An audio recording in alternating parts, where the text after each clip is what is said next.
40 years exactly to the day since Froilan Gonzalez won the British Grand Prix for the first time for Ferrari. Now, is this an omen? Some people are asking, and Nigel Mansell is certainly hoping that it is not. And so, of course, is Ayrton Senna. Well, you've heard and read a lot about Nigel Mansell. In fact, I think they might call today's race the Mansell Grand Prix, because Mansell has dominated it. He was fastest in Friday's free session of practice, fastest in Friday's qualifying session, and on Saturday morning, and on Saturday afternoon, and this morning in the warm-up it was Nigel Mansell again. And that is very significant, because the fact that his teammate Riccardo Patrese is second on the grid means that second in the order this morning means that the Williams are in superb form.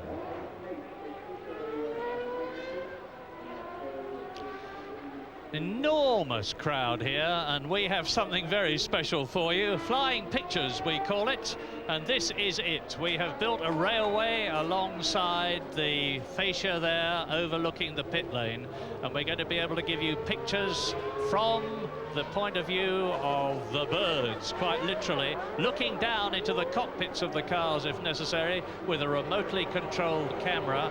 And we've had some marvellous pictures from it in practice, and I've no doubt that we'll be getting some superb ones here in the race until now. Well, the 26-car grid is forming up as we travel down the pit lane to show you what it's going to look like during the race. And it is, of course, a very different Silverstone from the circuit that we have been used to in the past, because now the Silverstone lap has been changed. It is 3.2 miles long, and there are some very new and dramatic sections in it. Indeed, Nigel Mansell has said that in his opinion this is now without doubt the greatest Grand Prix circuit of them all. The speed has come down from the all-time fastest of Keke Rosberg to about 160 miles an hour to the fastest lap we've had so far, Nigel Mansell, at about 144. And this is the new Beckett's complex, for instance.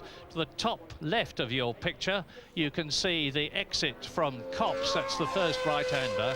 And then it is, as Nigel Mansell has been saying through the 2 days of practice, an accumulative 9G loading going through this section of corners, 4.5 one way, 4.5 another. But there are other changes.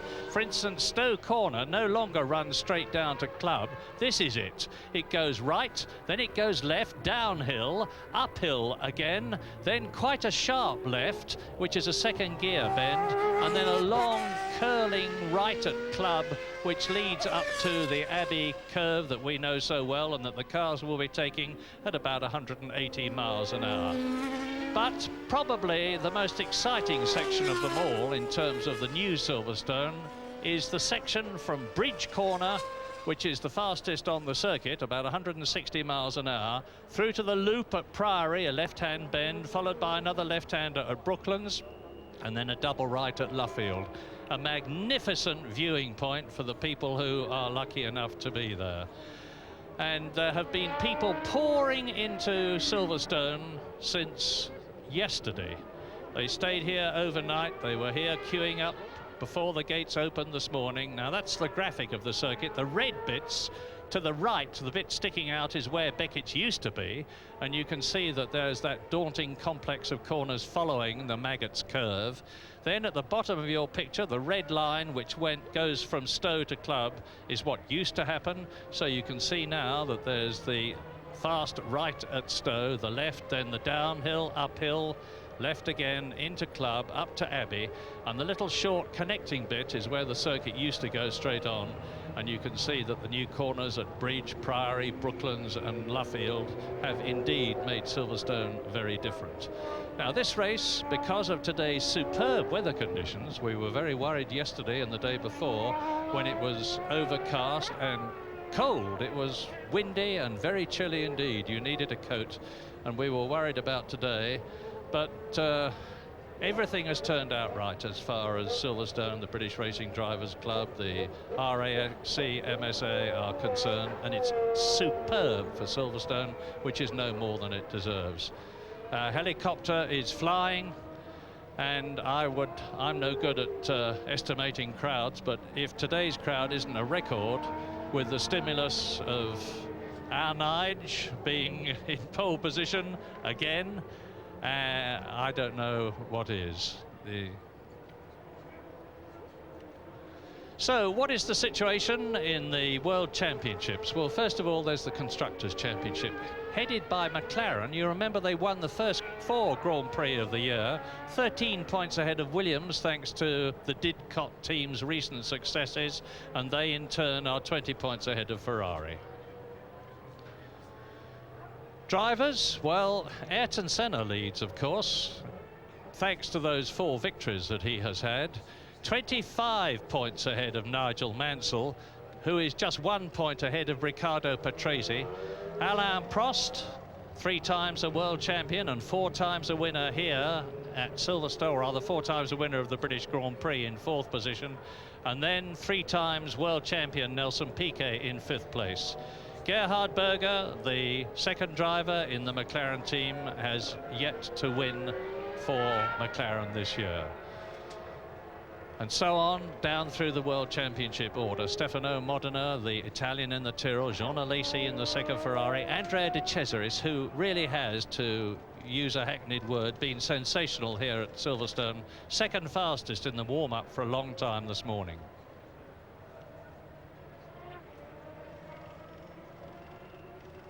Right, so you now have an idea of what Silverstone looks like in graphic terms. Now, this is what it looks like riding with the Benetton, with the Williams of Nigel Mansell.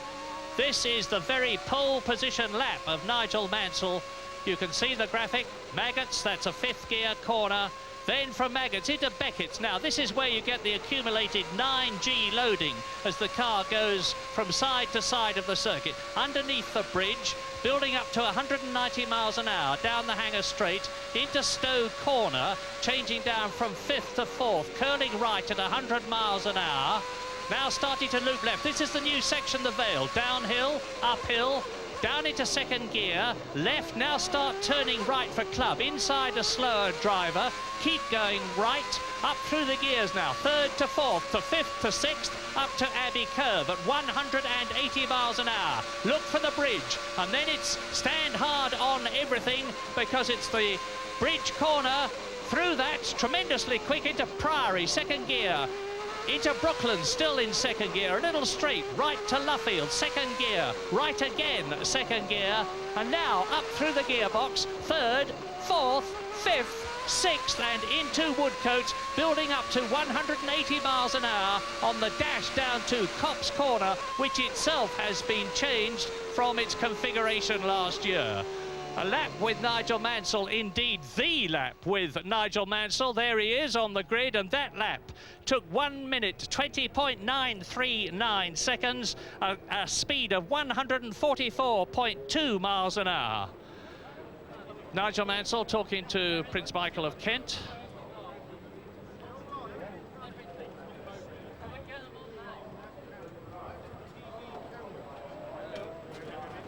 Nigel has met many of the greats of the world in his position now.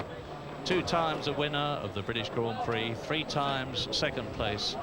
And Nigel himself says that he gets a tremendous personal charge from the support of the British crowd.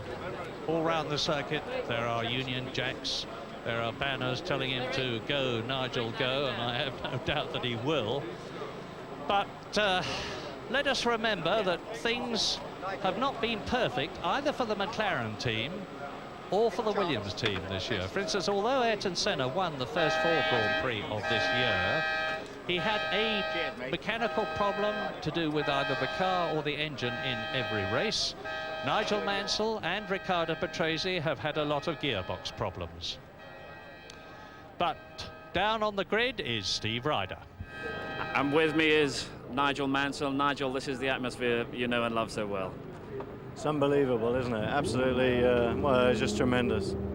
The tour of the circuit you've just done, what was your impression of the crowds and their enthusiasm out there? Oh, the crowds are fantastic. I mean, you just thought that we'd won the race already, but They're just marvellous. We've got a few problems with the car, which my heart's beating rather fast at the moment. We know what the problem is, but the lads will fix it okay. But Can you tell us what the problem is? I can't. It's too secret, but we'll fix it. We'll be okay. Making things a little bit tense, though, is it? It's a little bit tense because it's critical. Because I mean, if we don't get it right, then it's the difference between possibly winning the race and losing it for sure. Wish you the best for that. The situation in other areas, tyres today. What are the thoughts there? Critical. The temperature now has gone up. Looks like we're probably going to have to make a pit stop, although we haven't arranged anything yet. There's a few teams going to try and go through, but it just depends on the balance of the car. This is what we're working at now. We've already made one pit stop on the warm-up laps to change the car. The car's handling's changed again already from this morning. And with Ayrton Senna alongside you on the front row, that run down to the first corner is pretty critical as well, isn't it? Who's that? Yeah, you better believe it. Ayrton's going to be charging. There's nothing more that would delight him than to beat me in my home race. Next few minutes are going to be fairly critical, fairly tense here. We'll let the lads get on with the job and have a good afternoon yourself. Okay, we're going to try and have a great afternoon, and everybody out there, you'll see that won't be for the lack of trying. Good man, Nigel. Thank you. Well, the smooth style of Steve Ryder motivated Nigel Mansell to tell us what he said he wouldn't tell us. He said he had a problem with the car. It was a secret, but he subsequently revealed that it was a handling problem. But the guys know how to put it right. Good news for all the Williams fans. So, front row of the grid is Nigel Mansell, and there is the car of number 1 world champion Ayrton Senna. Those figures at the bottom, 10, 10, 10, mean that he's won 4 Grand Prix, each of them giving him 10 points, plus the third places that he has had. So Ayrton Senna has a total of 48 points. And his practice lap yesterday, which gave him second on the grid, was spectacular, to say the least of it. It's no secret that the McLaren is not handling as well as the Williams is, but Senna overcame that and dragged an absolutely magnificent time out of it. Riccardo Patrese is third on the grid, and Bradshaw holding the umbrella over his head, and Riccardo literally taking his time about getting into the car as the national anthem plays.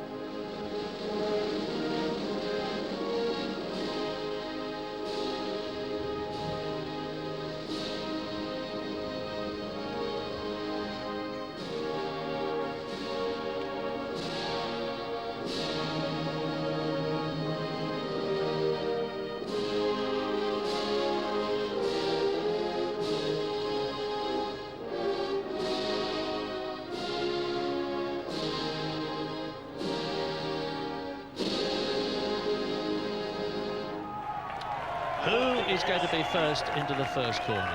Mansell or Senna or Patrese? Remember that Riccardo Patrese has had from pole position in the last 3 Grand Prix 3 terrible starts. Not always his fault, but nevertheless he hasn't got away well in the last 3 races when he was in a position to do so extremely well. Gerhard Berger yet to win for McLaren, and he's had his problems, to put it mildly, here at Silverstone, because he blew asunder a Honda V12 engine yesterday after having blown asunder a Honda V12 engine on Friday. And McLaren have 2 specifications of Honda V12 engine here. There's been a lot of discussion about which one Senna will use and which one Gerhard Berger will use. Now that is interesting, because you see now being connected up to Berger's helmet a neck restraint. The G-forces that I've been talking about are so great here at Silverstone that even the tough muscles of the drivers' necks used to it can't cope with it, and they're using a physical restraint. So Mansell, Senna, Patrese, Berger. 5th on the grid, and he's with his teammate Jean Alesi there, who is in 6th position on the grid. The great Frenchman, the winner of more Grand Prix than anybody else in the history of Grand Prix racing, 44 of them. The man who has gained more World Championship points than anybody else, Alain Prost, 683 and a half, and a quite incredible total. And he's also the man who has scored more World Championship points in any one season than anyone else. Paradoxically, the year Ayrton Senna won the championship.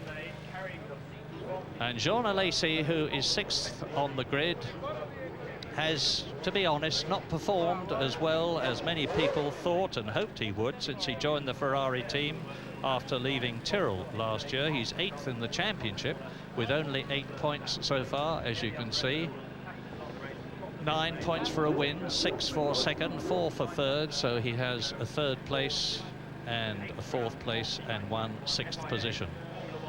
He's driving a brand new 643 Ferrari. They flew one in on Friday night from Maranello, where they make Ferrari, and that's the one that Jean Alesi has been practicing in.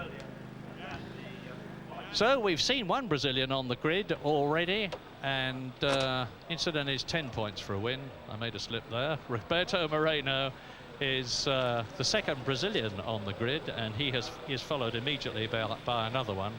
Roberto Moreno, the extremely cheerful, likeable little Brazilian who has at last got his chance in Grand Prix racing after having been European Formula 3000 champion, having won the Formula Ford Festival at Brands Hatch quite a few years ago, having raced in America, having won the Australian Grand Prix twice when it was not a Formula One event, but he beat people like Alan Jones and Jacques Lafitte in doing so.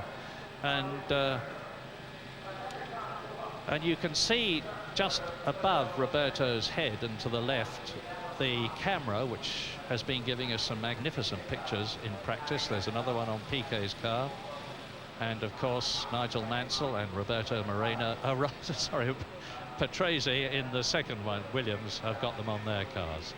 So that's the forward-looking camera from Roberto Moreno's Benetton Ford. And very hot news as we now look at Nelson Piquet in 8th position on the grid in the Benetton is that Tom Walkinshaw, the man who has been responsible for Jaguar's enormous success in world sports car racing, has bought a 35% share of the Benetton team, and we can expect to see a lot of changes there, and it will get all the support that it needs from Tom, and Tom is a winner. So I don't imagine it'll be very long before Benetton are right up at the front. I asked Tom recently when he would be starting in Grand Prix racing, and he said Monday. Now, behind, of course, those 8, there are the rest of the 26-man grid, including 2 British drivers who desperately need a good finish today. Mark Blundell in the Brabham Yamaha is in 12th place on the grid. His teammate Martin Brundle is 14th, and one of them needs to finish 7th or higher today to avoid the dreaded pre-qualification after the British Grand Prix. Well, there he is, the man who is carrying the hopes of so many people here at Silverstone and all over Britain and the rest of the world. 23 points in the World Championship.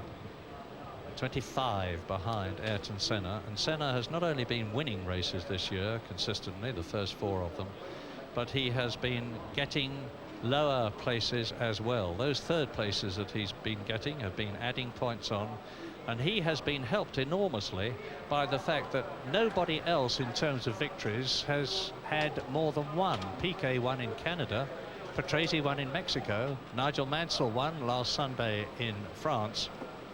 And that's meant to say that a lot of the rest of the opposition, the real opposition, have been fighting for the points between them. So, Nigel Mansell, Ayrton Senna, the 2 top drivers on the front row of the grid. James, your thoughts? Well, looking at Nigel Mansell, and he really is the man at the moment. The championship, the fate of the championship this year would appear to be very much hinging on his performance today. And so far this weekend, he really hasn't put a foot wrong. Williams has gone magnificently. It's quite clearly the quickest, the most competitive car in Grand Prix racing. They've got an edge on everybody else, and he has taken the inspiration from Silverstone, home crowd and everything. Brilliant lap in qualifying to put himself very comfortably on the pole. And this is a camera on board the car, which gives us a view, there you have it, of Nigel's face.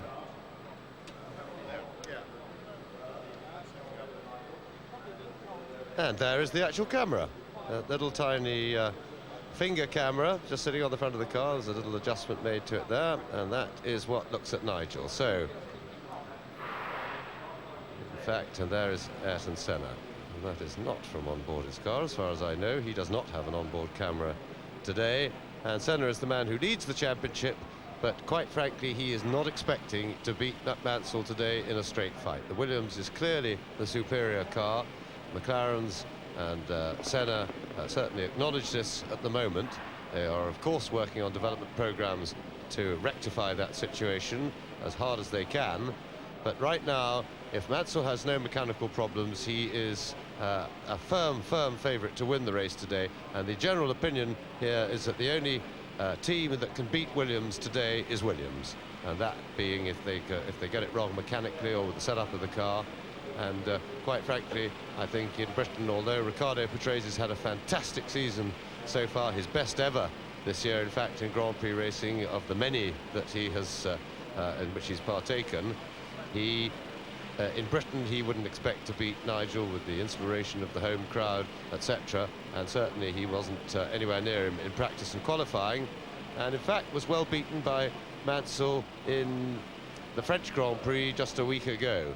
So Mansell's the man of the moment. He's got points to catch up, but he's by no means out of range of Senna in the championship. Remember, Senna really did have the gods with him with his 4 wins in the first 4 races, although it looked very impressive. In certainly 3 of them they had, and there they are, still fiddling with Senna's car around the back of it, but that looks fairly routine. It doesn't look like a panic to me. That was just unplugging all the computer equipment there that goes into the engine's brain. Oh, very high-tech. A bit too technical for me. I was born before the computer age, I'm afraid. But certainly the McLaren team were lucky in the opening races this year. In 3 of Senna's 4 wins, certainly they had mechanical problems, but nothing serious enough to put Senna out of the race. And quite frankly, what was happening, as much as McLarens were dominating, the rivals were falling apart around them. And the Williams team with their semi-automatic gearbox certainly gave the opposition a start. But they've got a big advantage now with the car. The gearbox seems to be running pretty much without problems now, and they are favourites for today's race. However, let's look for a good start from Senna, because that will give Mansell some work to do, because we don't yet know how easy or difficult it's going to be to pass on the Silverstone circuit. It was designed with considerable thought given to passing opportunities, because there's nothing that makes Grand Prix more boring than when they're all driving around in line astern and nobody can pass anybody. But the acid test comes when the flag drops today, or rather the green light goes on, because in practice you don't really find out. It's when people don't want to be overtaken and that it matters. Silverstone isn't so difficult to pass on as the Magny-Cours circuit in France that we were talking about last week. There are 3 main overtaking places: Copse Corner, the right-hander, then Maggots, which is a possible place, and Hanger, the straight. But now the full grid of the British Grand Prix of 1991, here in ideal weather conditions. Mansell pole, Senna second, then Patrese and Berger in 3rd and 4th places, followed by Prost and Alesi. The 2 Benettons, followed by Gugelmin and Modena, then JJ Leto. The first British driver, Mark Blundell, 12th. His teammate Brundle, 14th. Then Pirot. And bringing up the rear of the grid, Johnny Herbert in the Lotus, his teammate Mika Hakkinen, and Michele Alboreto, who has qualified the footwork car in spite of very considerable transmission problems as a result of their decision to move from the Porsche V12 engine to the Hart DFR V8, and they've had to completely redesign and rebuild the transmission in just 3 weeks, a mammoth undertaking. They've succeeded in doing it as a result of an enormous amount of very hard work at the factory at Milton Keynes, but it is still a bit suspect. Now you can see there, as we look at Nigel Mansell sitting impassively in his Williams, that the tyres of his car are completely enrobed in the electrically heated blankets, which get the tyres up to racing temperature as near as makes no difference. And that, of course, saves drivers having to wait for 2 or 3 laps before they really give it a bootful. But it doesn't give any particular team an advantage, because any team in Grand Prix racing that wants to have that equipment can have it. It's a fairly big budget item in itself, but in comparison with the costs of many other things that make up the car, it's a pinprick, and it's a very important addition. So Nigel sitting there, the umbrella. It's getting quite hot at Silverstone, I can tell you that. And in that cockpit, it'll soon be hotter still. There have been temperatures of about 150 degrees at some of the races, like Brazil, where it gets very hot indeed. And there's just a vestigial windscreen in front of Nigel Mansell's visor and most of the other cars. Look at the heat haze. I told you it was hot, and that's how hot it is. And now you can almost feel the tension rising, because the instruction has been given slowly to clear the grid. The officials are moving away. The mechanics are wheeling away the pressurized air bottles that are used to start the engines of these cars, and very soon the grid will be completely clear, and the signal will be given to start on the parade lap, the final rolling lap before the 59-lap British Grand Prix begins. So, engines running, and away they go on the parade lap. Warming tyres up, Nigel Mansell, the pole man, to lead them round. So, Copse Corner survives from the old circuit with only minor modifications, and now we move up through Maggots, and this is where it changes. They turn right, then left, then right again through the Beckett's complex as it now is, and that's very quick indeed through the first right and left, and pulling enormous G, 4.5 G in the corners, with 9 accounted momentarily as they change direction. Now down the Hanger Straight, you see Mansell going away and into Stowe, which is now a slower corner as it tightens up into 4th gear, and they go around and then they keep turning right. You can see the old circuit now going straight on, and they go down through the Vale, which is a wiggly complex, and then hard on the brakes, where we expect overtaking to be possible here for the 2nd gear left-hander that you see them now in the distance there, still in 2nd gear, tight right, and then up through the gearbox as they accelerate out through the old Stowe corner. Sorry, the club corner rather, old club corner. And now back onto the old circuit, the old perimeter road of the airfield here, through Abbey Curve. And that's Mansell giving it a boot up through Abbey, and then we come back to Morneau, under the bridge, and here, Bridge Corner. And the definition of this corner from the drivers who have been on it, is unanimous, and it is mighty. And for that they mean it's a big hairy corner, and it's really quick. In qualifying yesterday on the sticky tires with the light fuel load, the really quick men were taking it absolutely flat, but it was mighty exciting doing that. When I say flat, I mean no lift off the throttle at all. In race trim, with the full fuel load on, and even later in the race today, they'll be just lifting, but they'll still be taking the corner in top. A little lift. Now, the 2nd gear as they come round the what one might call the stadium complex with all the grandstands around. 2nd gear, they go left and left again, then a short squirt down that little straight to where Mansell leads them round. 2nd gear for the right-hander there, little short squirt where he is now, there he goes, and then the another right-hander, and out onto the circuit, back onto the old circuit, and onto the old, rejoining the old Woodcote corner. So that was Senna coming up alongside Mansell there, just practicing a start. So we look down on the front row pair. They will be leading, Mansell will be leading the field in as slowly as he can now, because all 26 cars behind him have to take up their grid positions and stop in the right place before the red light will go on, and the starter has to be satisfied that everybody's in position. And there is Mansell looking straight into his eyes, but with the darkened visor we can't see much inside his helmet. But he will now be trying hard to relax as the field all comes slowly onto their grid position, and when they're all stopped, there will be a signal from the back of the grid. A green flag will be waved. That is the signal for the start, so that everybody's ready.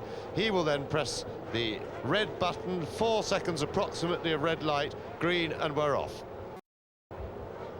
25 will be off because Michele Alboreto, I am very sorry to say, is missing from the grid in the footwork. Now, watch the lights then. 59 laps of the British Grand Prix are about to begin. That's it. And Senna gets ahead of Nigel Mansell, and a spin at the back from Bertrand Gachot has spun the Jordan, but Senna leads into Copse. Nigel Mansell is second after a searing start from the Brazilian, and Riccardo Patrese has spun. Well, 2 spinners even before the competitors have done half a lap, and you can see already that Ayrton Senna and Nigel Mansell are pulling away from one of the Benettons. I think it was Nelson Piquet in 3rd position. Yes, and the starter certainly held the cars on the red a long time as Mansell makes a dive inside Senna, and he's taking the lead.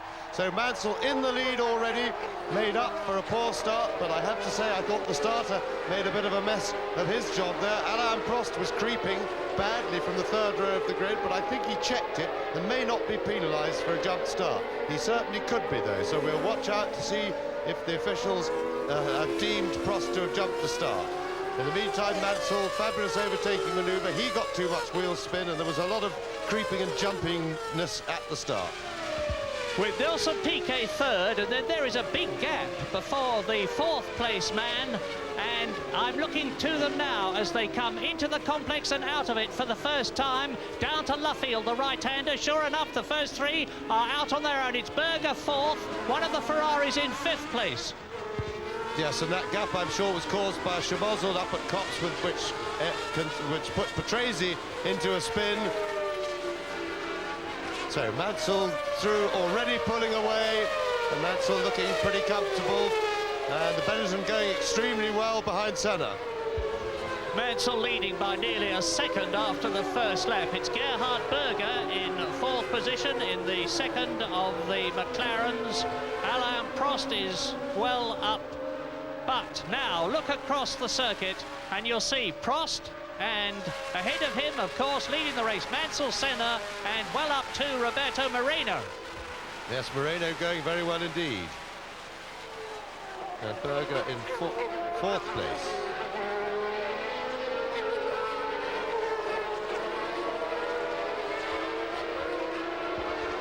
Now, Nigel Mansell has got the race by the throat at the present moment. Look at it. Now, there he is. He's out on his own.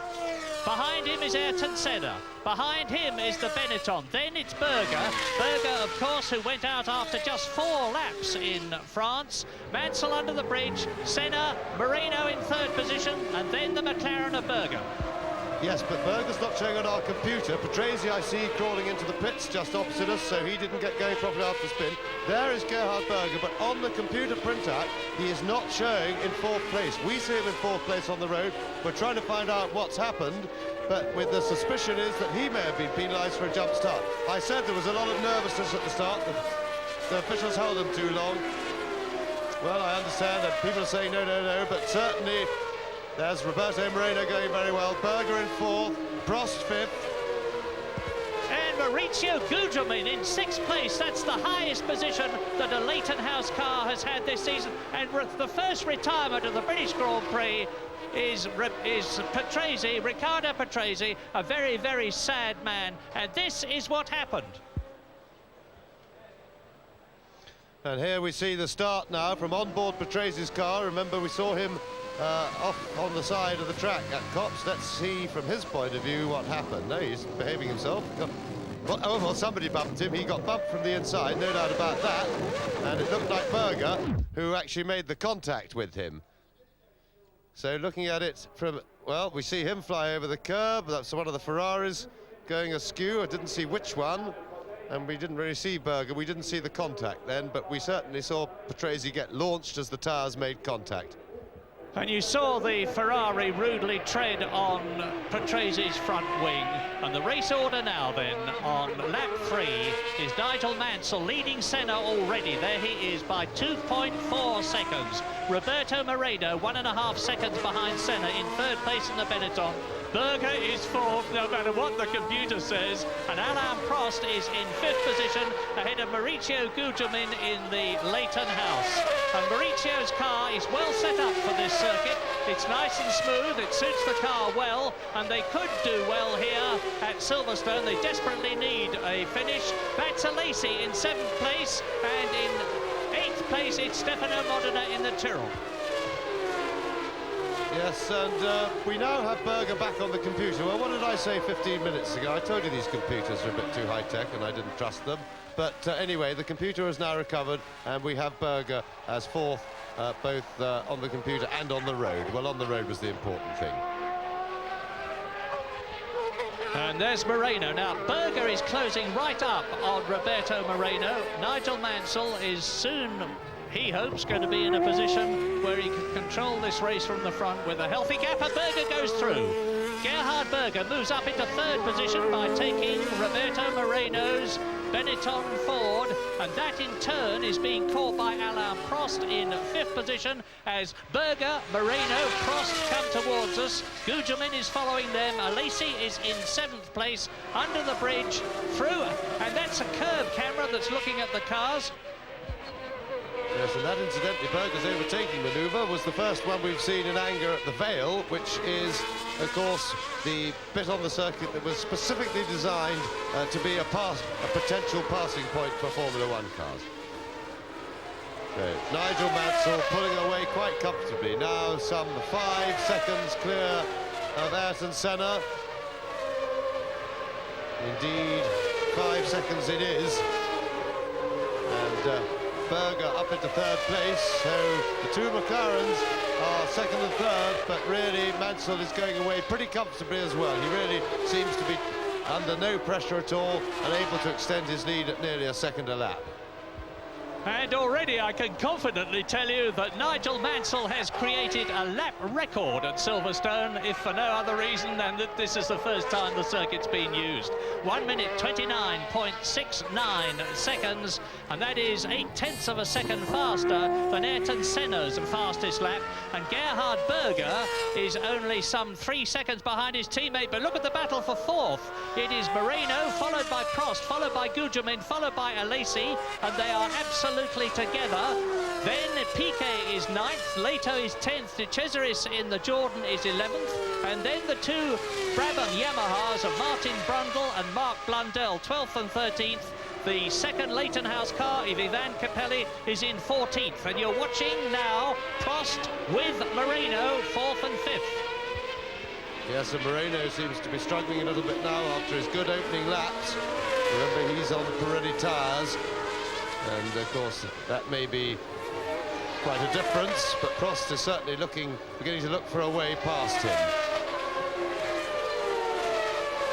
And in the meantime, the two Brabham drivers, Brundle and Blundell, are certainly running well up the field, and they need a good result here to get points for the guaranteed travel situation. Yes, well, Mansell is starting to control the race from the front. He's now believing in reliability and nobody getting in his way to get his third win in Silverstone at the British Grand Prix. But Berger is undoubtedly starting to close on Ayrton Senna, and this is the real struggle in the race that you're looking at. Yes, and Prost made it through there, so Alain Prost moves up to 4th place ahead of Moreno.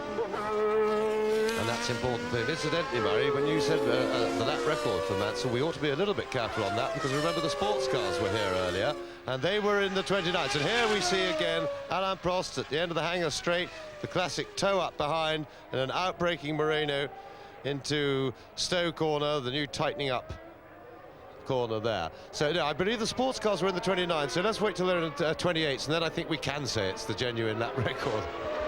Yes, sir. And the sports cars, of course, are the Jaguars. Sensational motor cars in that category of racing. And there's another one of the Williams. And look at the gap now between Mansell and Senna as the Brazilian comes towards us with his teammate Gerhard Berger third. Now coming towards us as Berger goes out of the picture. Prost is fourth. Marino is fifth. Sixth is Alesi, who has passed Maurizio Gugelmin. So the 643 V12 Ferraris are starting to move up through the field. And then behind Gugelmin is Stefano Modena.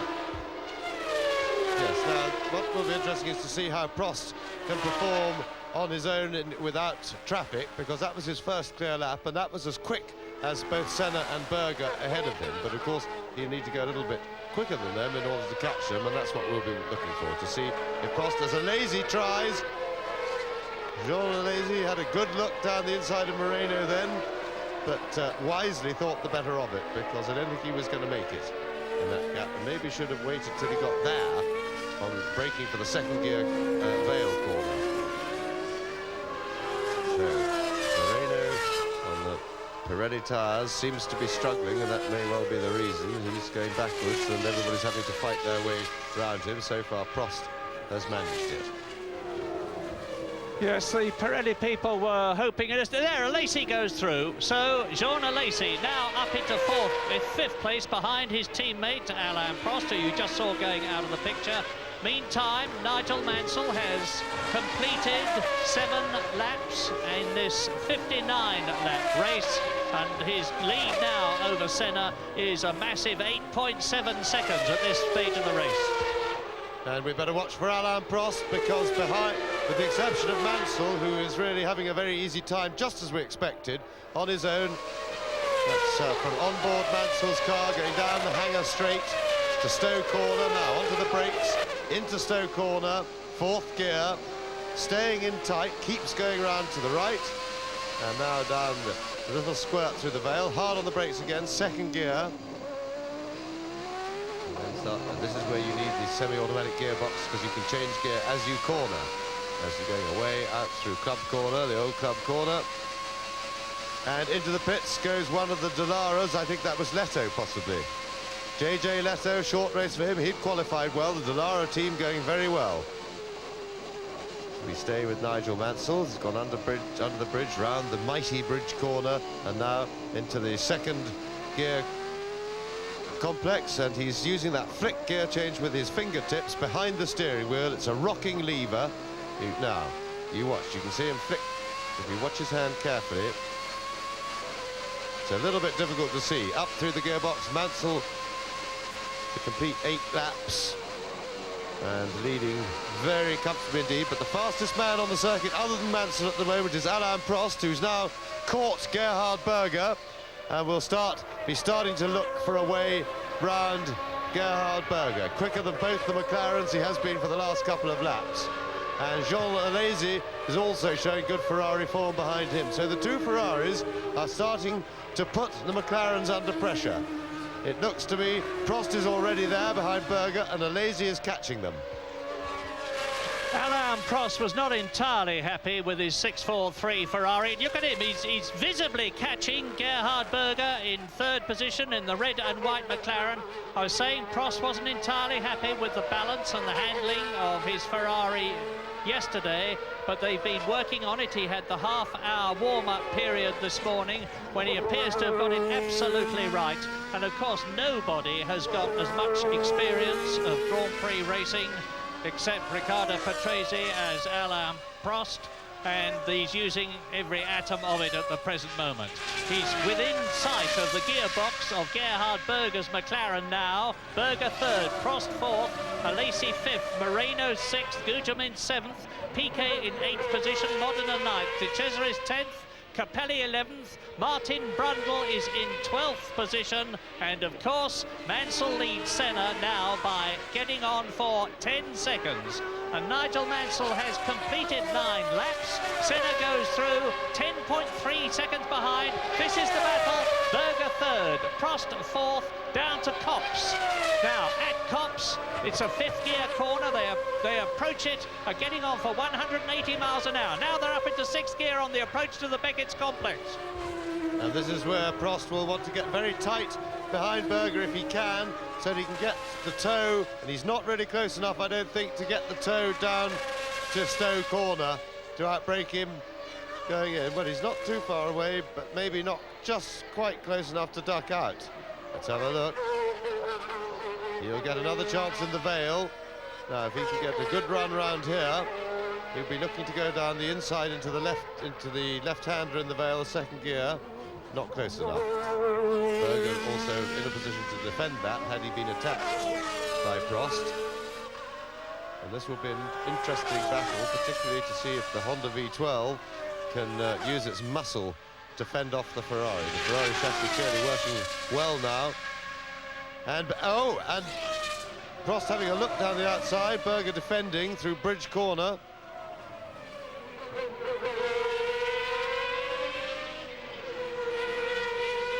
Nothing to do here around the complex. And it's going to be a matter of positioning himself, and I think Prost his preferred place would be on the hangar straight. So for that, he has to start the positioning now. I don't think he can really try and dive inside into Copse. Unless he can get alongside. When if he gets alongside, nope. And if that's cost him some space, he needs to be very tight on the gearbox of the McLaren when he exits the left-right-left. Sorry, right-left-right, I mean, of this one. And it will not have escaped you that Ayrton Senna is within sight now of Gerhard Berger, who has got Alain Prost in fourth position right behind him, and that Alesi in the second Ferrari is catching his teammate as Alain Prost makes another passing effort and is again rebuffed by Gerhard Berger. And you would think that this would enable Ayrton Senna to pull away from his teammate Berger and from the two Ferraris. It's getting very close indeed now for third, fourth and fifth place, Berger, Prost and Alesi. But Senna is not in fact doing so. Nigel Mansell, by the way, leads now by 11.3 seconds, still lapping consistently in under 1 minute 30 seconds. And there he is, completely on his own. He's got an enormous lead now. We're on lap 11, but this is the fight. And behind Alesi, who is in fourth position, the rest of the 25 runners who started this race, because, as I said earlier on, the unfortunate Michele Alboreto in the footwork, despite all the enormous amount of work that had been done at Milton Keynes, failed to get away. So, into Copse. The McLaren with the Honda V12 engine, and Berger's pulled out a little from Prost, who was closer on the previous lap, but Alesi meantime is grimly closing up. So Williams leads McLaren second, McLaren third, Ferrari fourth, Ferrari fifth, out of Chapel, down the hangar straight. This is where Prost might get through, but he needs to be closer than this.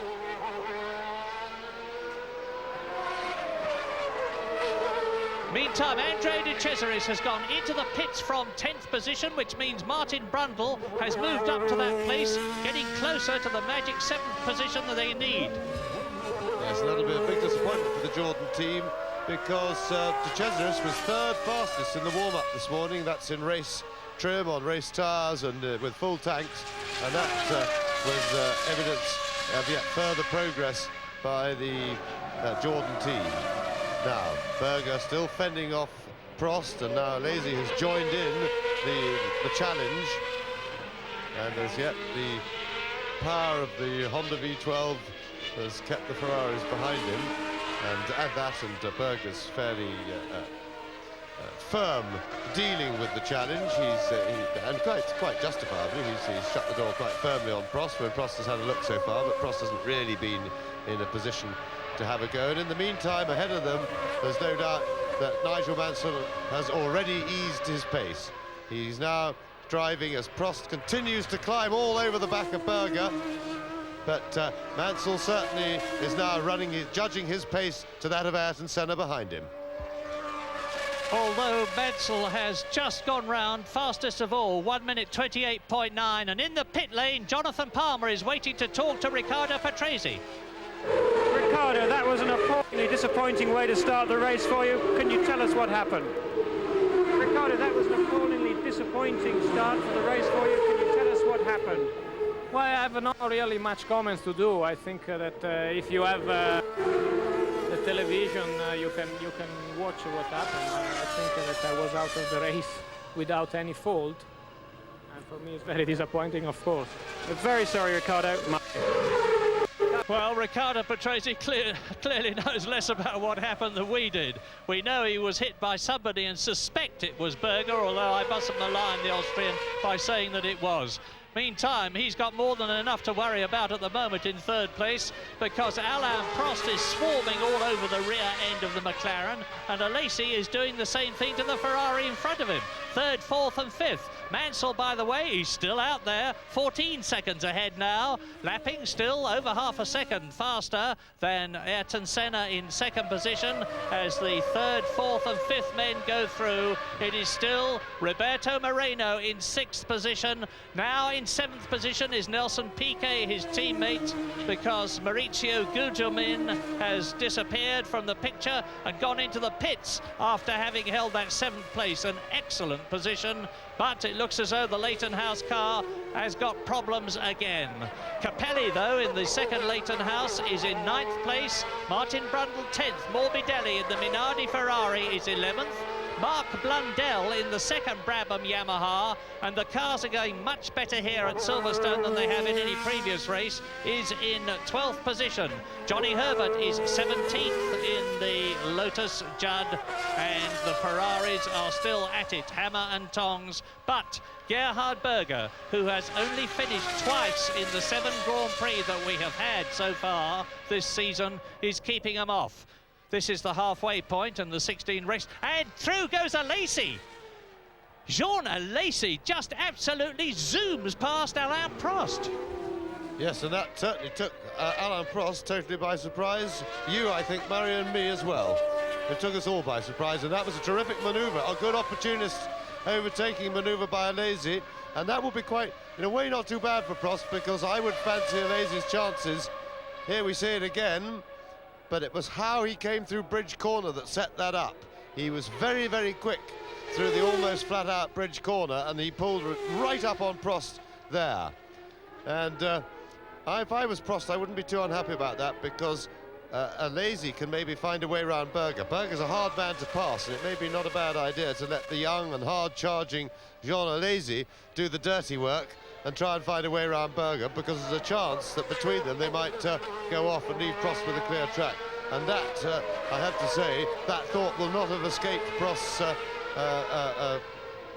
assessment of the equation of the various possibilities. It is my guess that Ayrton Senna has already in this race, as he did in France last week, settled for a high placing.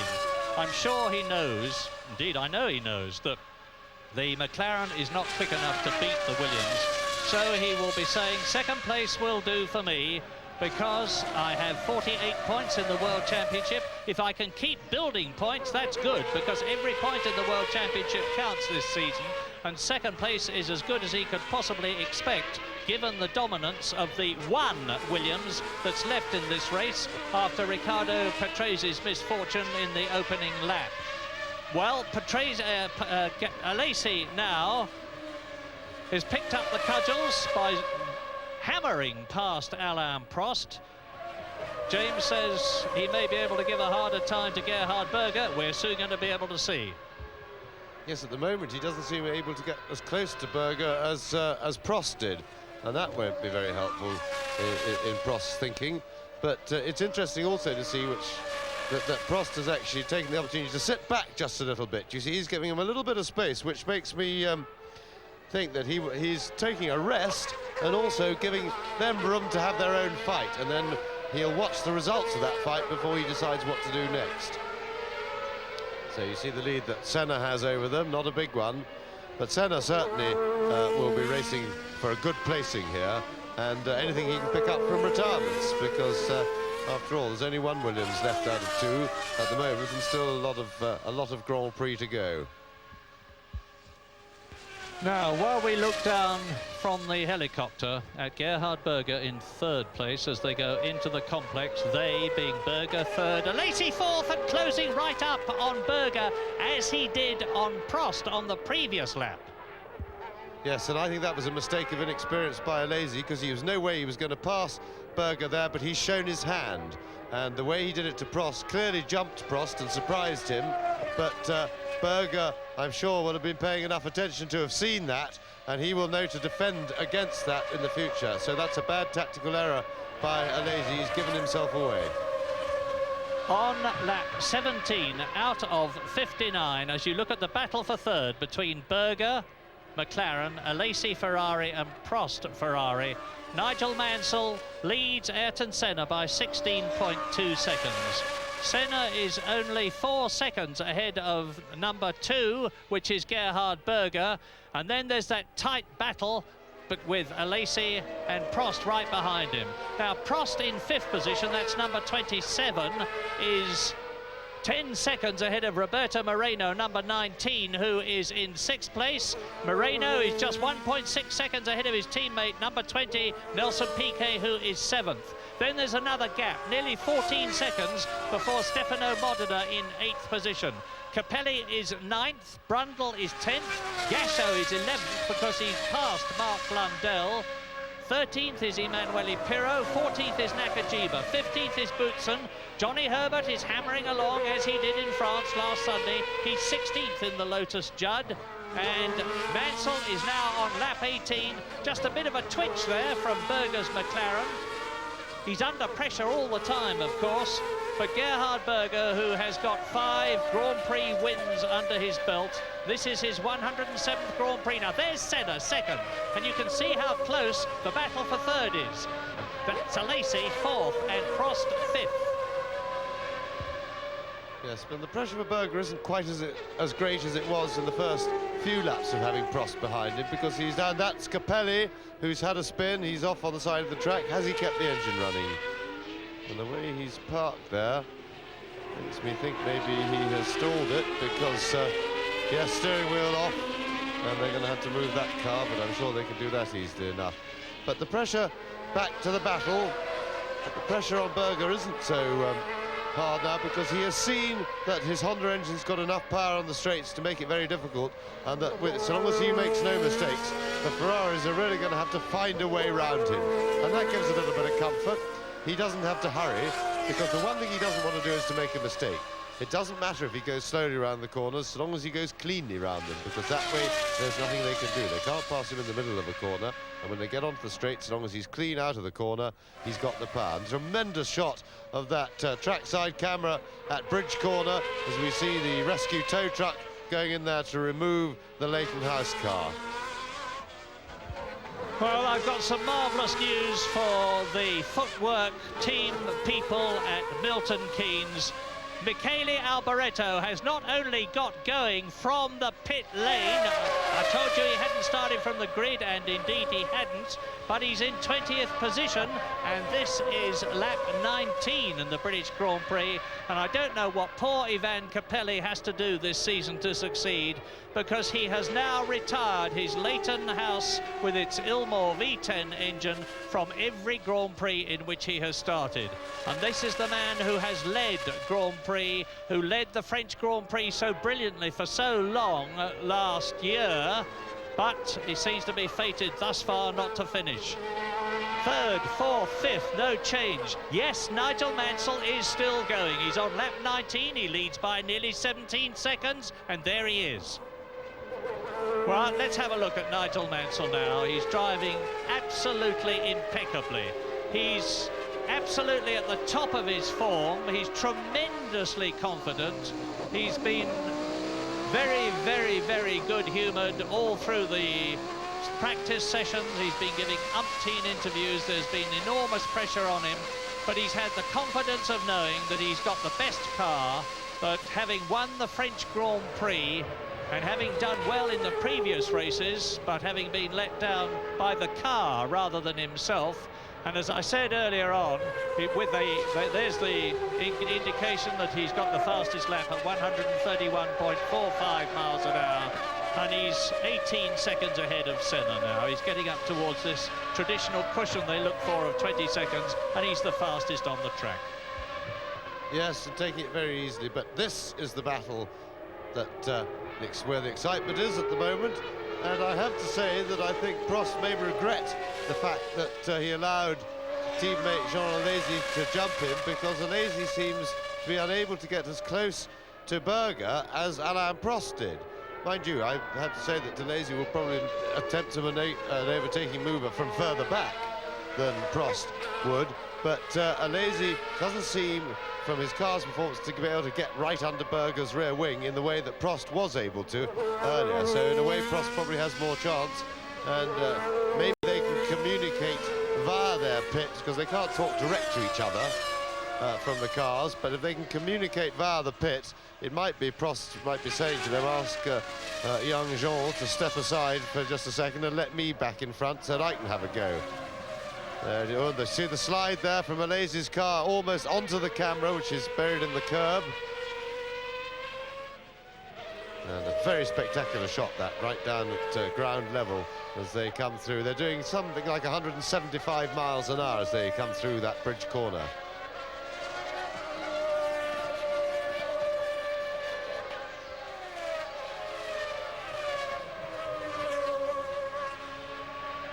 So now we're going back to the start of the race. This is the first corner. Now Patrese on the outside in third place. Look what's happening, and Berger, it looks like, down the inside, who's punted him. Berger, in a way, got himself where he had no escape and got no room. But I think Berger was at fault there.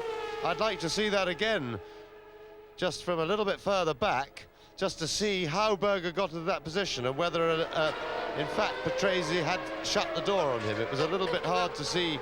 I mean, we're not looking necessarily to blame anybody, but we like to see. And here we go, coming up the straight. Now, Berger is beside Patrese already.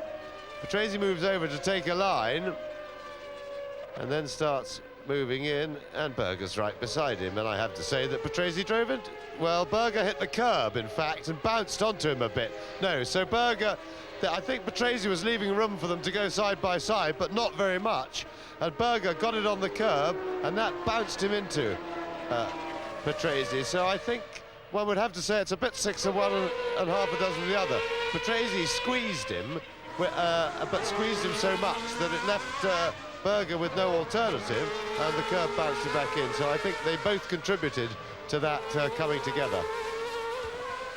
Lap 22, Nigel Mansell leads Ayrton Senna by just under 18 seconds, and the gap between Senna in second place and Berger in third is 3.7 seconds, and you don't need me to tell you how close the Ferraris are of Jean Alesi, who is in fourth place, and Alain Prost, who's fifth, because there they are, you can see for yourselves.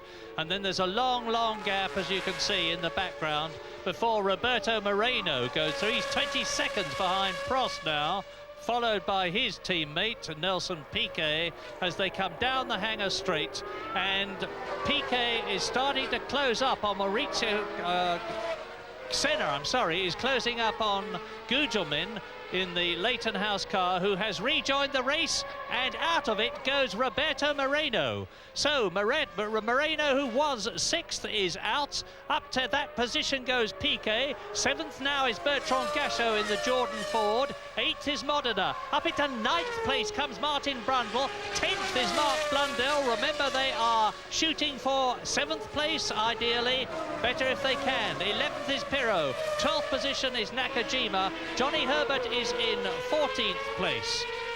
And still the battle for third continues unabated. Gerhard Berger is in his 107th Grand Prix, so he knows how to resist pressure. And he's catching now Morbidelli, the young Italian, in his first full season of Grand Prix racing in the Minardi Ferrari.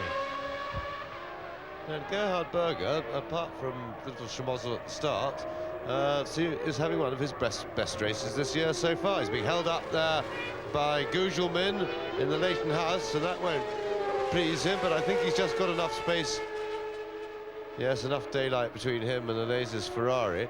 But Senna is certainly not pulling away from Berger at all. If anything, Berger is holding him.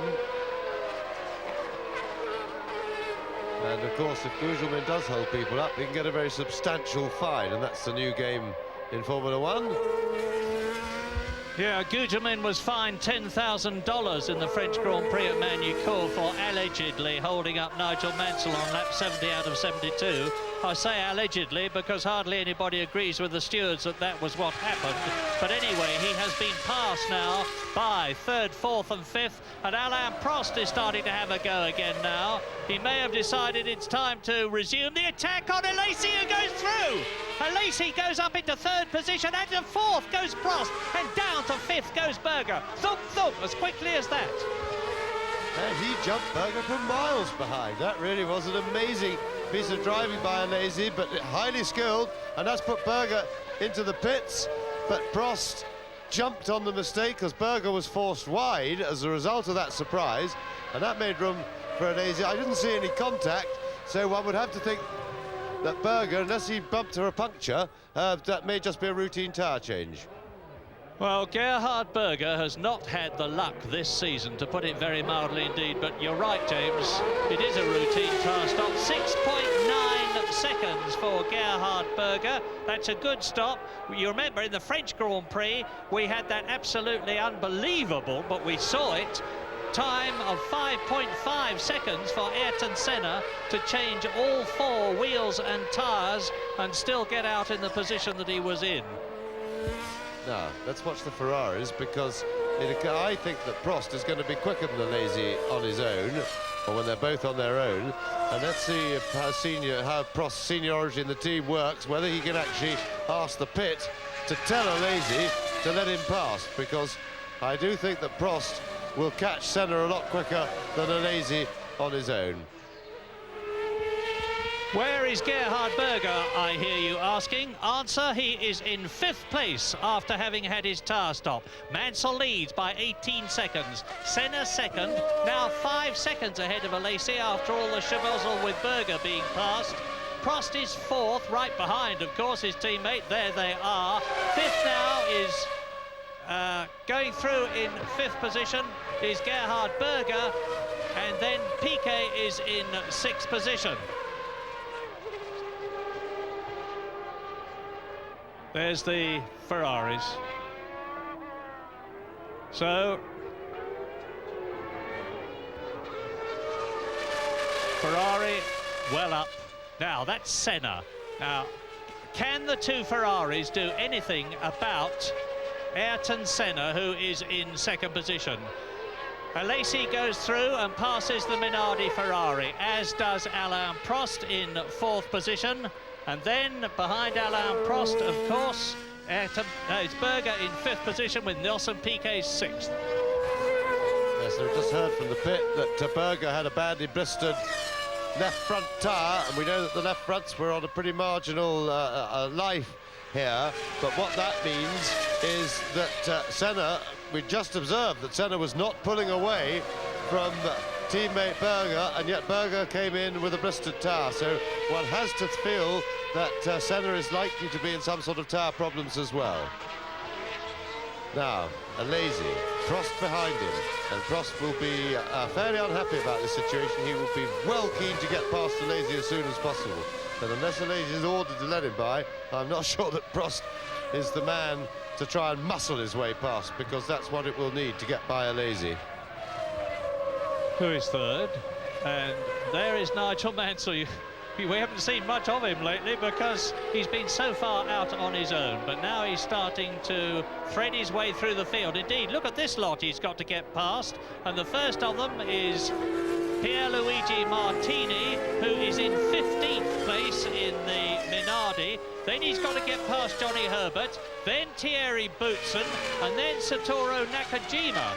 So he passes Martini. So Mansell has now leapt everybody up to 14th place. It's the White Lotus of Englishman Johnny Herbert, who won at Le Mans, of course, a couple of weekends ago with his teammate Bertrand Gachot in the Mazda. He's in 14th place. Mansell will take him shortly. Then he'll set about the Ligier Lamborghini of Thierry Boutsen, the Belgian, who is in 13th place.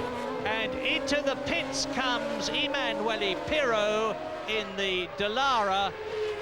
Now there is Boutsen, that is Mansell. Boutsen is 12th now, and Mansell, of course, leads the British Grand Prix, having passed Johnny Herbert. Mansell flying, this is bound to slow his lap times down, but of course he's got the fastest lap by quite a considerable margin so far.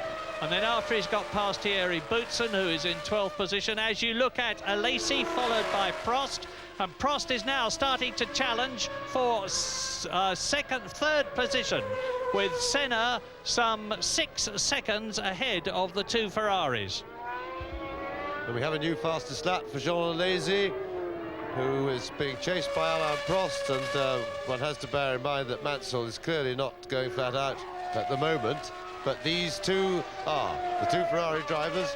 Prost, probably the quicker of the two if they were both alone, would like to get past Alesi. There's the man they're chasing in the foreground, Ayrton Senna, just gone out of picture.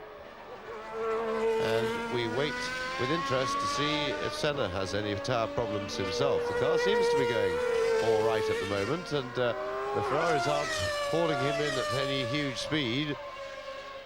And it may be that if Senna's clever, he's looked after his tyres.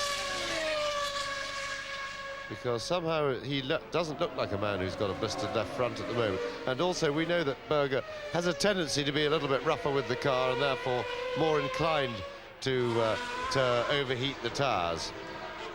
So there's Ayrton Senna.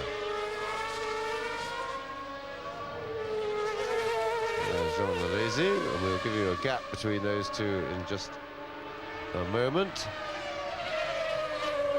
And Senna is some 6 seconds ahead of Alesi. And the new fastest lap of the race for Alain Prost. He posts, there it is, on the caption. So the two Ferraris at the moment, the quickest on the circuit. But Senna is virtually holding them with that 6-second advantage, and he's not going to give it up easily. Indeed, Ayrton Senna there, you just saw him tear one of the tear-offs off his helmet. You saw a glint as the plastic material caught the sunlight. That means it had got dirty, and there's several layers of them that he cleared the visor with. Ayrton Senna in second position. He's actually lapping a tenth a second or so faster than Mansell at the moment. But Nigel doesn't need to worry. He's got a lead of nearly 16 seconds, and this is lap 28. But in fifth position is Nelson Piquet in the Benetton Ford. We are with him now, going down the Hangar Straight towards Stowe Corner at about 190 miles an hour until he backs off. There's the order. Mansell 5 leads, Senna 1 second, the Ferraris of Alesi 28 and Prost 27, third and fourth. I wish I could see in Piquet's mirror, because Berger should be looming very large in that mirror. And we might just see a McLaren nose come alongside, because remember, there is Berger, not looming quite as large as I thought, but remember that Berger, new fastest lap there for Mansell. Berger had just previously put in a quick one, and remember that he is on fresh tyres, and he's the only man out there to have, or the quick runners anyway, to have changed tyres so far.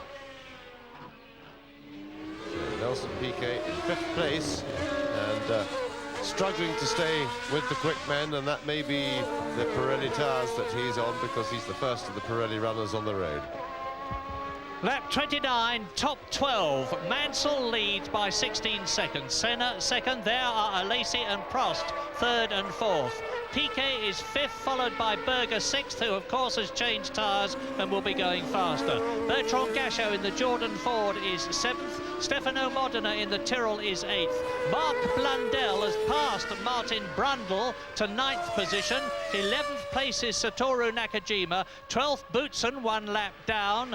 Johnny Herbert is 13th, 1 lap down, ahead of Martini 14th, De Cesaris 15th, Suzuki 16th, Hakkinen 17th, Pirro is 18th, Morbidelli is in 19th position, and JJ Leto is in 20th place, as into the pits comes one of the Brabhams. I just saw it disappearing into the pit lane. It's Martin Brundle. Martin Brundle going into the pit lane from 10th position as Senna passes Johnny Herbert. Yes, and Senna's picked up a bit of traffic now. He's got some back markers to lap. And there is the Brabham pit, changing tyres on Brundle's car, but it was a very late decision. He went into the pits from the track rather than from the normal pit road entrance, and whether the officialdom will have a sense of humour failure about that, I don't know, but he certainly surprised his pit, so it certainly wasn't a routine pit stop as we look at the two Ferraris. In smart line astern, in formation. Prost doesn't like the formation, I'm sure, because he's at the wrong end of it. And they're catching that gaggle. Oh, and a spin by Alain Prost. And Prost lost it under braking there. Now, he should be all right. And it'll take him a few laps, and that's Mika Hakkinen, is it? I think, or Johnny Herbert. At club corner. Yeah, it's Mika Hakkinen, and Prost lost it. He will have picked up a lot of dirt and grass in that spin, but he'll soon wear that off at the racing speed and the heat that the tyres generate. But of course, he's now lost touch with Jean Alesi in 3rd position, who's chasing Ayrton Senna some 5.2 seconds behind the Brazilian, as Pierluigi Martini, who is in 12th place, is caught by Ayrton Senna. And that would have to have been a lapse of concentration by Prost. He wasn't under any pressure, and I think that really demonstrates just how easily these cars get away from him when a man of Prost's experience can let go. And now we can see again, we'll have a look. Now let's see. Oh, and he just bounced it on the curb. You see, that was a bad bit of bad error, a little one on concentration, because he'd no need to put the wheel on the curb, but he bounced it on the end of that curb. There is the bit of curb in the background there that he caught it on, and that threw the car, and they do get thrown badly by curbs, and that was a bad mistake by Prost for a man of his experience at his level. But you see, they do have to go in tight on that curb. Piquet into the pits from 7th position to change tyres, and there he is, Nelson Piquet, pit lane. That was a quick stop, because he'd hardly, well, not as quick as I thought it was from the look of it. And going out behind him is Mika Hakkinen. Of course, after his spin, he was probably due for a tyre change anyway, so he sensibly decided to come in straight away. The youngest man in the race, only 22 years old. Yes, and that was a good decision by Hakkinen, because it's pit stop time, and that's one of the Lolas stopped out there. And Prost, I was going to say, should have learned from Hakkinen, but that's Alesi, is it, with a puncture? That is certainly... Oh, no, it's Prost with a skew-whiff nose. So it's Alesi. So the Ferrari's in all sorts of disarray. I don't know how Alesi did that. We didn't see that happen. But Alain Prost, I would say, should maybe have done what Hakkinen did with tyres with all that dirt on them. Rather than clean them up on the track, which takes a while, he should maybe have come straight in. Prost, of course, is in 3rd position now. It won't take nearly as long, or shouldn't take nearly as long, unless the mounting points have been damaged and the retainers have been damaged, to replace the nose on Jean Alesi's Ferrari. As James said, we don't know why it happened, but never mind. He's out. Alesi retires. Yes, well, they want to get that car out of the way, because Prost is going to be in for tyres very soon, I would have thought.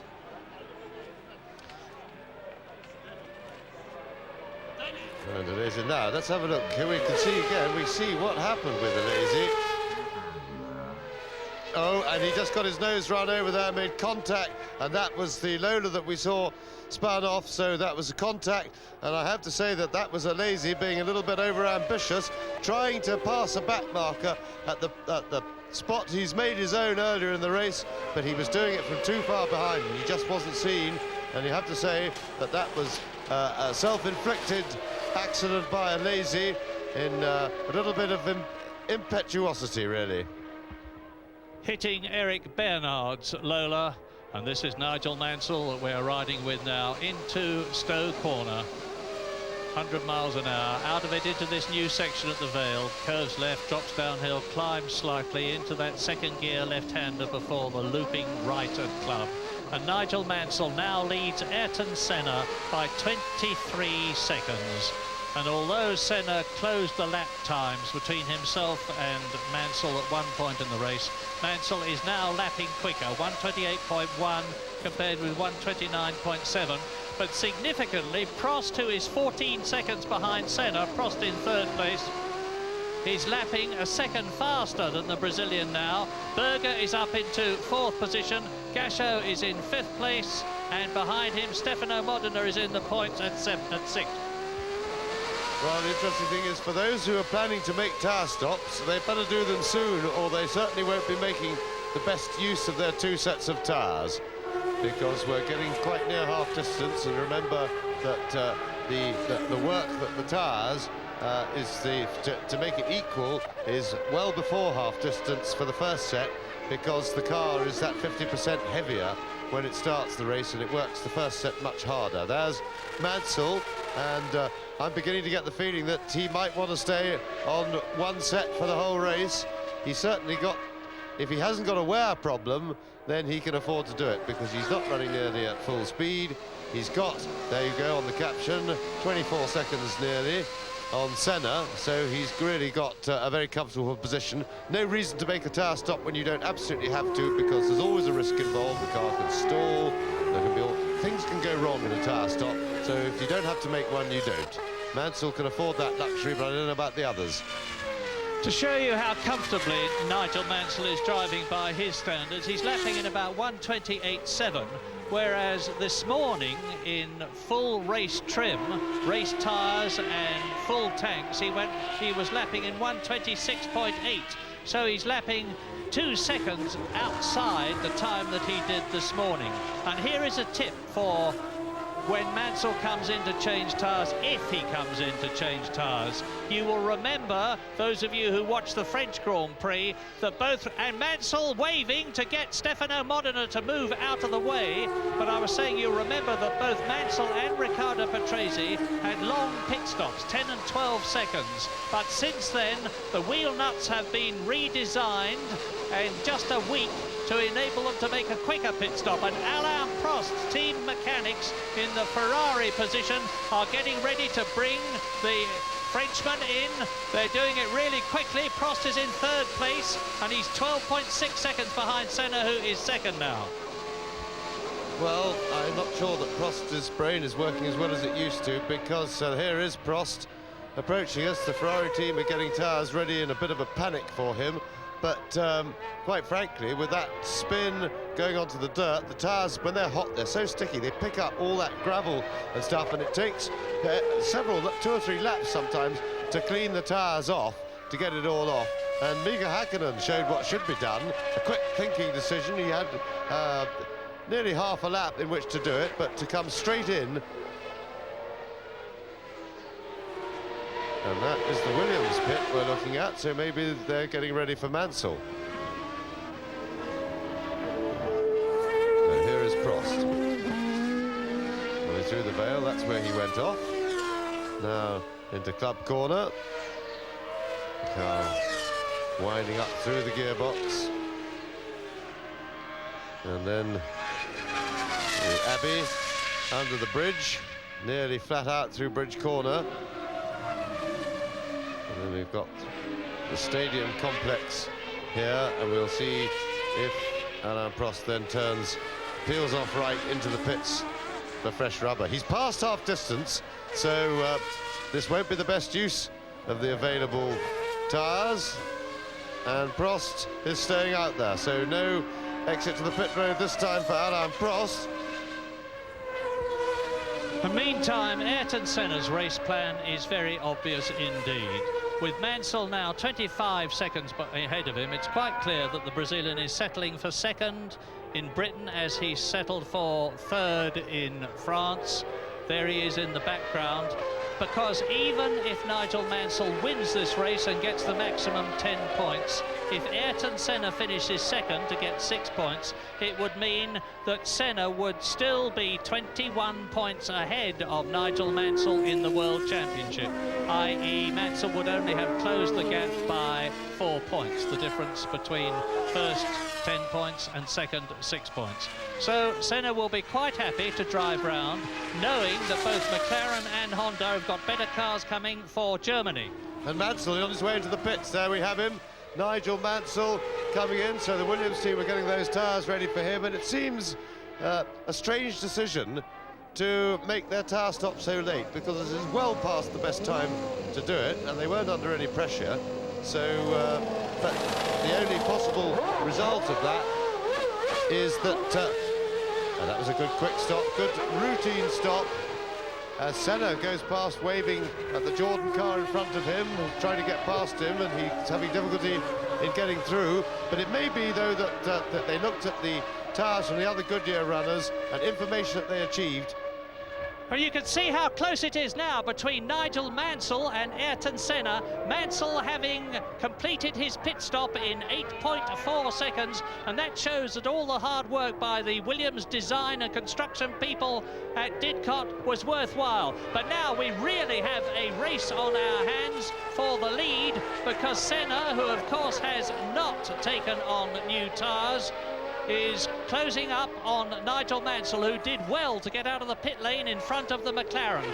But Mansell will have an advantage. Very soon his tyres will be up to full race temperature, and he's got a new set of Goodyears on, whereas Ayrton Senna has got a very worn set now. And even if the Brazilian decides to go through for the full race on the C compound, which is what we expected, he will be at a disadvantage from now on.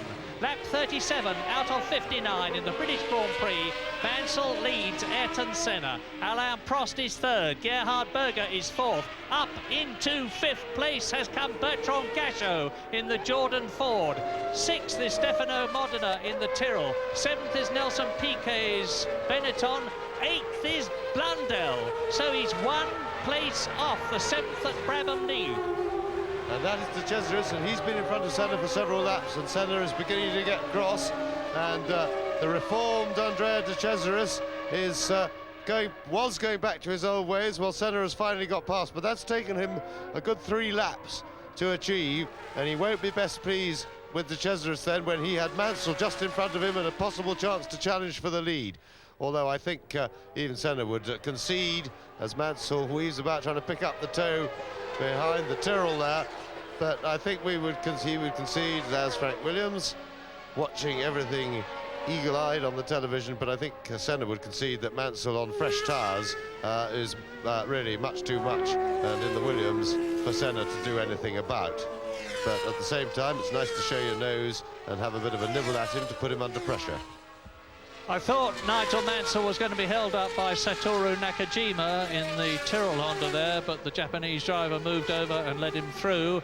So it's lap 38 now. That's the order. 5 is Mansell leading, 1 is Senna second, 27 is Prost third, 2 is Berger fourth, 32 is Bertrand Gachot in the points again for the Jordan team, and in 6th position Stefano Modena was number 4. 7th is Nelson Piquet. In 8th position Mark Blundell. Nakajima is 9th, having just been lapped by Nigel Mansell. 10th is De Cesaris, so both the Jordans are in the top 10. Martini is 11th, and Johnny Herbert is in 12th place in the Lotus, having finished 10th in France last weekend.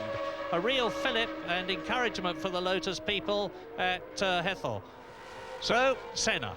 Now, his last lap time was exactly a second slower than Nigel Mansell, who passes Mark Blundell in the Brabham Yamaha, who moves over and lets him through. And I remind you that Blundell is in 8th position. Mark, who has driven extremely well in his first season of Grand Prix racing, has yet to finish higher than 11th. He was in 9th place in France when he went off and hit the pit wall. stepped out of the car okay, but his race was over. And so now the race has settled down for a bit with Alesi, of course, out of the picture, thanks to that nose job that he had to have done on the Ferrari. Indeed, he's a long, long way behind now and out of the race, effectively. So Mansell on his 39th lap. It's getting towards countdown time now for the Englishman who won in 1986 and 1987. Yes, I feel that maybe the Williams team decided to change Mansell's tyres as a precaution against possible blistering or even punctures late in the race, because in terms of speed there was no reason to do it, and it was a risk. But Mansell, as a result of the fresh tyres, you see, look, there is a new fastest lap, and it's way quicker than anybody else, so he can soon put a lot of daylight between himself and Senna, because there's no way that Senna can match that speed. He'd be pushed to go 2 seconds slower than that. He'd be quite happy if he could do that speed for the rest of the race, mid-28.5. Well, Nigel's actually giving Senna a taste of his own medicine, because Senna is famous for his forceful tactics in cutting through the field and lapping people. He has a reputation of having people move over as soon as they see that red and white shape with the yellow blob on top of it, which is the helmet with Senna's head inside it. But Senna was held up there, no doubt about it, whereas Nigel Mansell had got past Nakajima, who is being chased by De Cesaris in 10th position.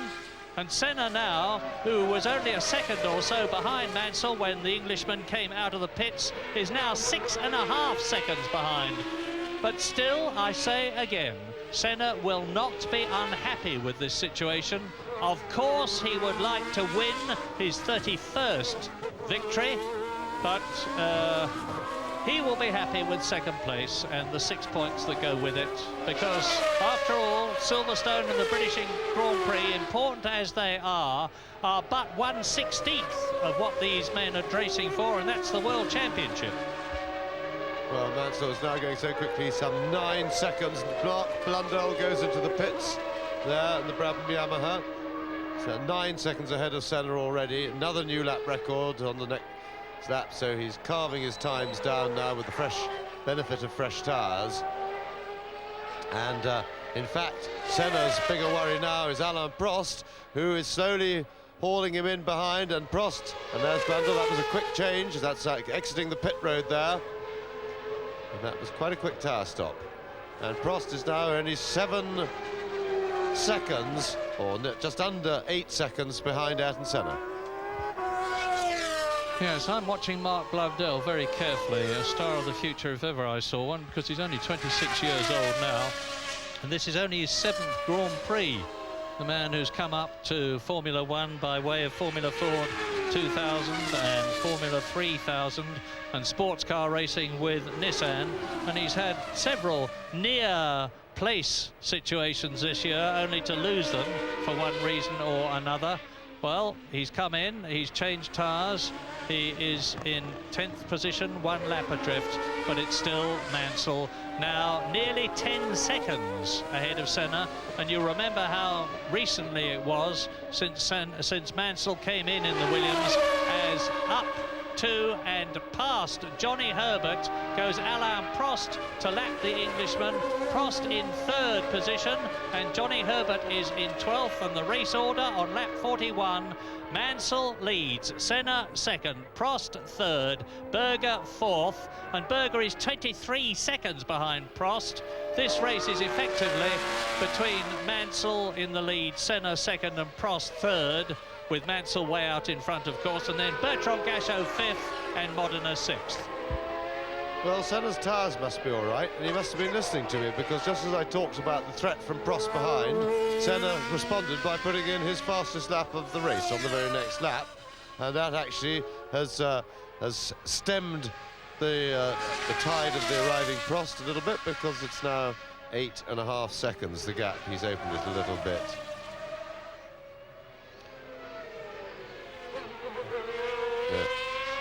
There goes Senna now into the new stadium complex. Slows the cars down, gives the crowd a chance to get a decent look at him. And that's accelerating away, and there is the signal to Senna. There we are, 8.6 up on Prost, and that was a signal about the mixture setting that the Honda people wanted to use at the bottom, because they have telemetry that tells them everything that the engine's doing, everything that's happening inside the engine all the time. A constant readout in the pits. That information is being radioed through, or it comes out lap after lap as the car crosses the line. The computer fires off the latest info, and the engineers can then dissect it and think about it, and then tell him what to do. And it also told him that there are 17 laps to go. It didn't tell it. Yes, it did tell him actually that Mansell was 11 seconds in front of him. And here is Senna. Now, I was talking earlier about the fact that Honda and McLaren have instituted, I'd hardly call it a crash program, but it's a very urgent program to improve this car. Honda the V12 engine and McLaren the chassis, and McLaren have actually got 5 cars here for this British Grand Prix meeting. They had them all lined up in the pit lane yesterday, and they've been using those 5 cars, the 3 race cars. Oh, and that is well, I can tell you only that it's one of the Jordans with the nose off. And that looks like it's been an accident on the straight, because he's gone a long way, and that accident must have started on the straight. And that's Andrea de Cesaris, and that looks like quite a big accident.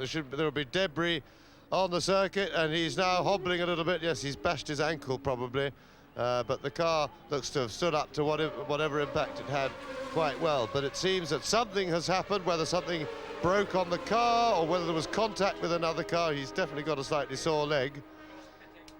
And Alain Prost is into the pits, and he was around those happenings then.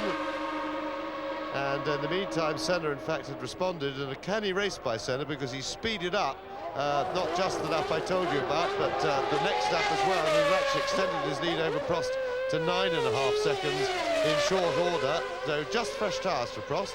He hasn't suffered any damage, but I don't think that he's going to be able to catch Senna now, even though he'll have the benefit of fresh rubber. So Prost back out, and now hopefully we can see a replay of the Jordan.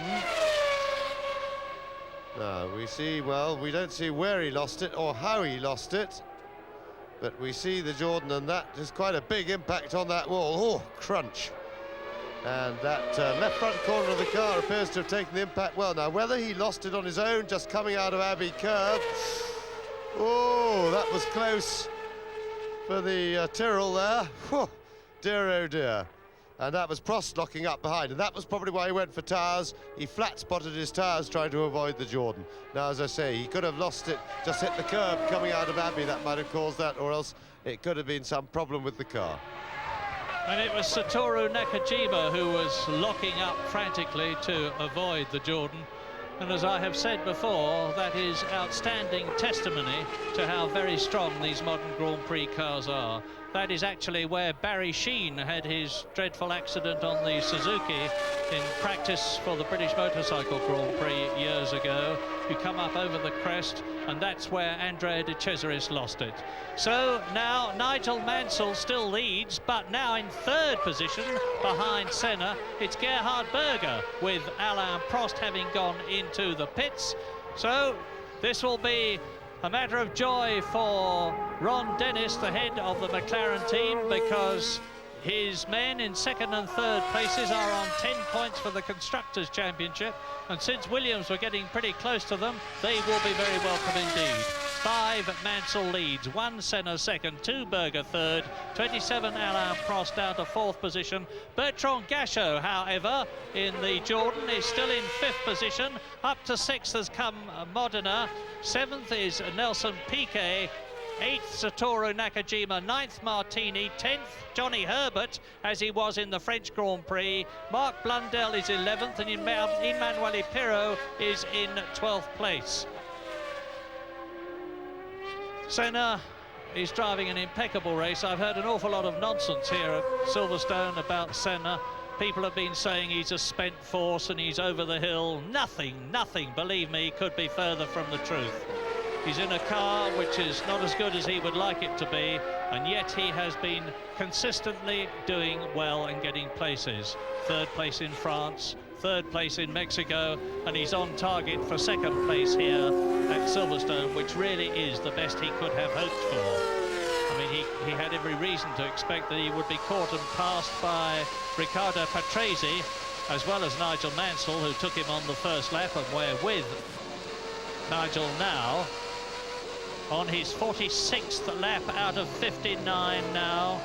Not very far to go as he goes round the complex, coming up to the right-hander and out of the corner at Woodcote, into this straight, down towards Copse Corner. There's his pit board, place 1 plus 18 seconds at the Union Jack to show that it's the signal for Nigel Mansell. Had it been Riccardo Patrese, it would have been the Italian colours, but Riccardo Patrese, of course, out after that confrontation on lap 1. And maybe they didn't give him the signal about laps to go, because I think that was 13 laps to go, and maybe they didn't like to hang that out, because normally they might have given him that bit of info as well. So Mansell having it very easy now. He's eased up again on speed, put his fresh tyres on, which was a slightly late decision, but then, as I say, it may have been from information supplied by Goodyear that the tyres were a bit marginal about lasting safely for the distance. They had the luxury of a big enough lead to be able to change and get out still in first place, which they did, but wasn't by that much. And then Mansell put in a few really charging laps, took him off to a big lead with the benefit of fresh rubber and the superb performance of the Williams Renault. And now he's back in his dominant position. Berger has moved up to second, but Prost on fresh rubber is now chasing Berger, and that's the battle of the race. Berger in third place, Prost in fourth. Senna has driven a very canny tactical race to maintain what is now a comfortable second place, but at times has been under some threat. And Prost is some 8.8 seconds behind Gerhard Berger and chasing. Yes, how the wheel of fortune in Grand Prix racing turns, because, as I have said before, for the first 4 races of 1991, it really looked as though we were in for a repeat of 1988, when the McLaren team won 15 out of the 16 races and would have won the 16th had Jean-Louis Schlesser in the Williams not harpooned Ayrton Senna leading at Monza. They would have had a clean run, and that was their ambition for this year, after having won in Phoenix, Brazil, San Marino, Monaco, only to have their hopes dashed by Nelson Piquet's victory in Canada, and then the fact that they were no longer the top team confirmed by Riccardo Patrese and Mansell's victories in Mexico and France. So let's have a look at how Nigel Mansell is tackling the race and how Gerhard Berger is, because we haven't seen all that much of Berger in Grand Prix racing this year on account of the fact that he retired from all the 5 Grand Prix previously except San Marino and Brazil. But Gerhard is not a man to be underestimated, with 5 wins, 1 for the Benetton team and 4 for Ferrari. And then he... Now look for Berger, there's Berger, and only 7 seconds behind him is Alain Prost after his pit stop. There is the Frenchman, and I'll be interested to see how their lap times compare. Mansell is going around in 1 minute 27.5 at the moment. Now there is Berger, third behind Senna, coming up to complete the lap. Look for Alain Prost in the background, who's got to pass Johnny Herbert and the Minardi Ferrari behind him as Berger comes through to complete the lap.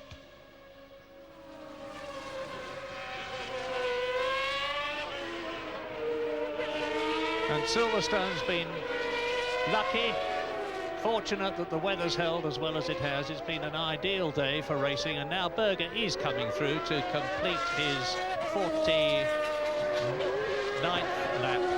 And now we'll see what the difference is between them. Well, it's 11 seconds between Senna and Berger, and it's 4 seconds between Berger and Prost, just about 5 seconds. So, race order on this, the 49th lap. Nigel Mansell leading Ayrton Senna by 21.5 seconds. Then Berger in third place, who is 5 seconds ahead of Prost. And Prost is actually gaining very rapidly, 2.5 seconds a lap faster than Berger. He will be pushing for third place soon. Alain Prost, who is in fourth place in the World Championship, and Nigel Mansell is on his 50th lap now. Now it is countdown time for the Englishman. He's on lap 50. It's a 59-lap race. Nigel Mansell won the British Grand Prix in 1986, 1987. The British Grand Prix has always been the one where he has shone in particular in response to the stimulus of his home crowd, and that is Prost. Now, Prost is the quickest man on the circuit at the present moment. I'll be able to tell you in a moment how the lap that he's about to complete on the comparatively new tyres, because it's not long since he came in. He's coming up to lap Johnny Herbert, the Englishman in the Lotus, who is now in 9th position, and he's ahead of Mark Blundell, who is in 11th place. It looks as though Brabham, sadly, are going to have to face up to pre-qualifying after the British Grand Prix, and Johnny Herbert is driving magnificently and confirming the faith that Peter Collins has in him. Yes, and Prost is catching Berger.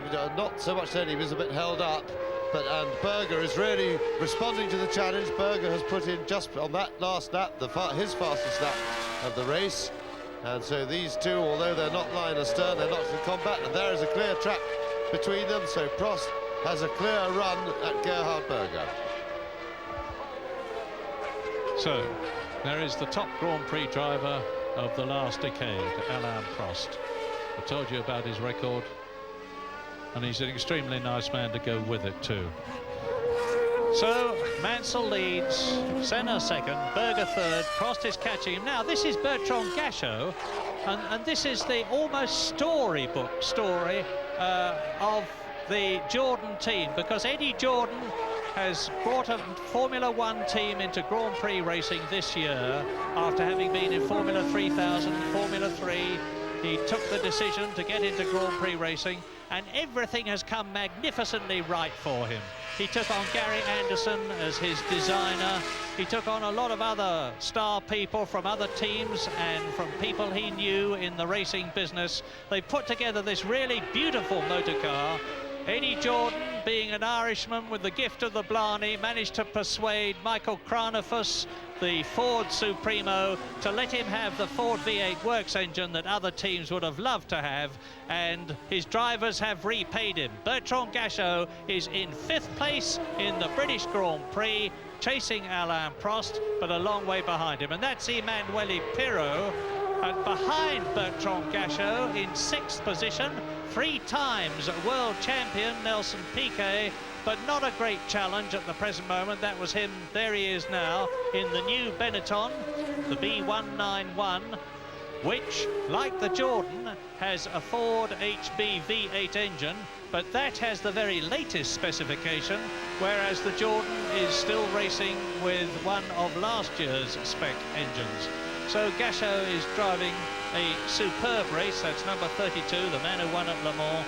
He's already had 2 points from a 5th place in Canada this year. And we're back now looking at Alain Prost in 3rd position. Can he do anything about Gerhard Berger and the gap that exists between the Ferrari number 27 and number 2, Gerhard Berger's McLaren? Senna is not doing anything at all about Mansell, who still leads the Brazilian by 23 seconds. So, on lap 51, Mansell leads, Senna 2nd, Berger 3rd, Prost 4th, Gachot 5th, Piquet 6th, Modena 7th, and Piquet is a lap behind now, as of course is Modena. Nakajima is 8th, Johnny Herbert is a magnificent 9th, Martini is 10th, Mark Blundell is 11th, Emanuele Pirro is in 12th position. Now there's Berger. Look at him across the line, the white line, and there's Prost behind him.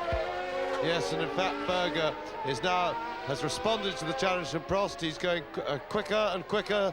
He's done another fastest lap of his for the race, and he is managing to fend Prost off, and I don't think Prost is going to be able to catch him now, and he may not even bother to maintain the chase or not at absolutely 11/10 commitment, because Berger has shown Prost that he can withstand the challenge. Well, it's almost been a racing demonstration by Nigel Mansell. I said before the race began, he was at the top of his very considerable form. And he has proved it here at Silverstone today, taking the lead on the first lap, holding it all the way, coming in for his tyre stop. He maybe left it a bit too late, but in the event, it really didn't matter, because he still got out of the pits in front of Ayrton Senna, and I have no doubt that if he'd come out of the pits behind Ayrton Senna, being on new tyres, he would rapidly have caught and passed the Brazilian, because I can't see Senna trying very hard to keep him back, knowing, as I have said before, Senna, that if he finished second, he would be doing extraordinarily well, and he would still have a massive lead in the World Championship with another 8 races to go. But if it goes on like this, there's no guarantee that it will. The remaining 8 races in the World Championship could be one of real nail-biting excitement. Mansell hasn't altogether given up hopes of winning the World Championship for the first time. He's come pretty close to it several times. Finished second, finished fourth, nearly won it until that blowout that we all remember in the Australian Grand Prix, going down the Brabham Straight. And the crowd is starting to work itself into a lather here, supporting their man. They've been supporting him in coming here. I've never seen a driver who has got his public by the throat the way Nigel Mansell has. Well, he's certainly repaid everybody here and everybody who is watching, who support him. There you see the flags waving in the background, the Union Jacks. Nigel Mansell is now on his 54th lap in this 59-lap race. I am certainly not going to get agitated at this stage of the race, because I remember all too clearly doing so in Canada, as Mansell, with a commanding lead, came down to the last corner, only to stop with a problem that still hasn't been completely nailed as far as the public is concerned. And Mansell now is up behind Bertrand Gachot. He's up to the 5th place man, and he goes through now, and the only people who are on the same lap now as Mansell are Alain Prost, who is in 4th position, Gerhard Berger, who is 3rd, and Ayrton Senna in 2nd place. And Mansell is 25 seconds ahead of Senna. He's just absolutely driven Senna and the McLaren into the ground in this race, Mansell and Williams. And we haven't mentioned the word yet, Renault, and all credit to Renault, who decided to come back into Grand Prix racing with their V10 engine, which, under the control of their top technician Bernard Dudot, they have patiently developed and developed and developed until it is now, without doubt and without exception, as we look at Nigel Mansell with the word Renault over his visor, it's without doubt the best Grand Prix engine of the day. But Honda aren't taking that lying down, the research and development, and that's a Brabham. It's Blundell. Oh, Mark Blundell. He really does have the most appalling luck. Under the bridge. You remember he crashed in the French Grand Prix. Well, there's no damage to the car there except to the car itself. I think the engine's a bit part-worn from the look of the smoke. Yes, all coming out of the airbox. That looks like a comprehensive internal blow-up for the engine. And that was indeed a pity. So back with Mansell going serenely on his way, and really the shame of it is that this race has been too easy for Mansell. The Williams has been immensely superior. Patrese went out early on, and that really left him with very little hard racing to do. In fact, no hard racing. He got swept past Senna on the first lap, and all he'd had to do is judge his pace to the others and make one decision about a tyre stop. So down to Stowe corner, keeping in tight 4th gear these days as the corner goes on, and then now into the Vale. Short squirt, that's the bit of curb there that tripped Alain Prost up earlier in the race, you may remember. 2nd gear there, and then accelerating up through the gearbox. And then through the fat-out Abbey curve. See if we can see the marks of where the Jordan had its problem. Nope, couldn't see that, but bridge corner and then down into the complex. Second gear, the squirt, second gear again. Down to the squirt, back into second. And there we go, still in second.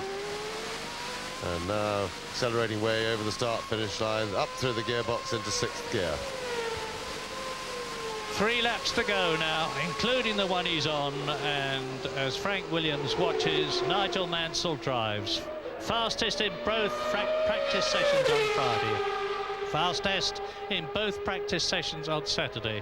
Fastest in the warm-up this morning.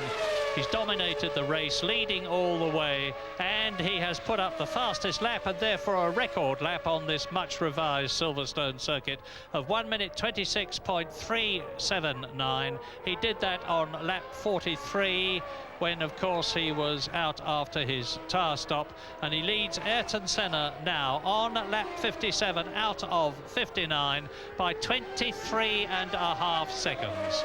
Senna well ahead of Gerhard Berger, his third position teammate.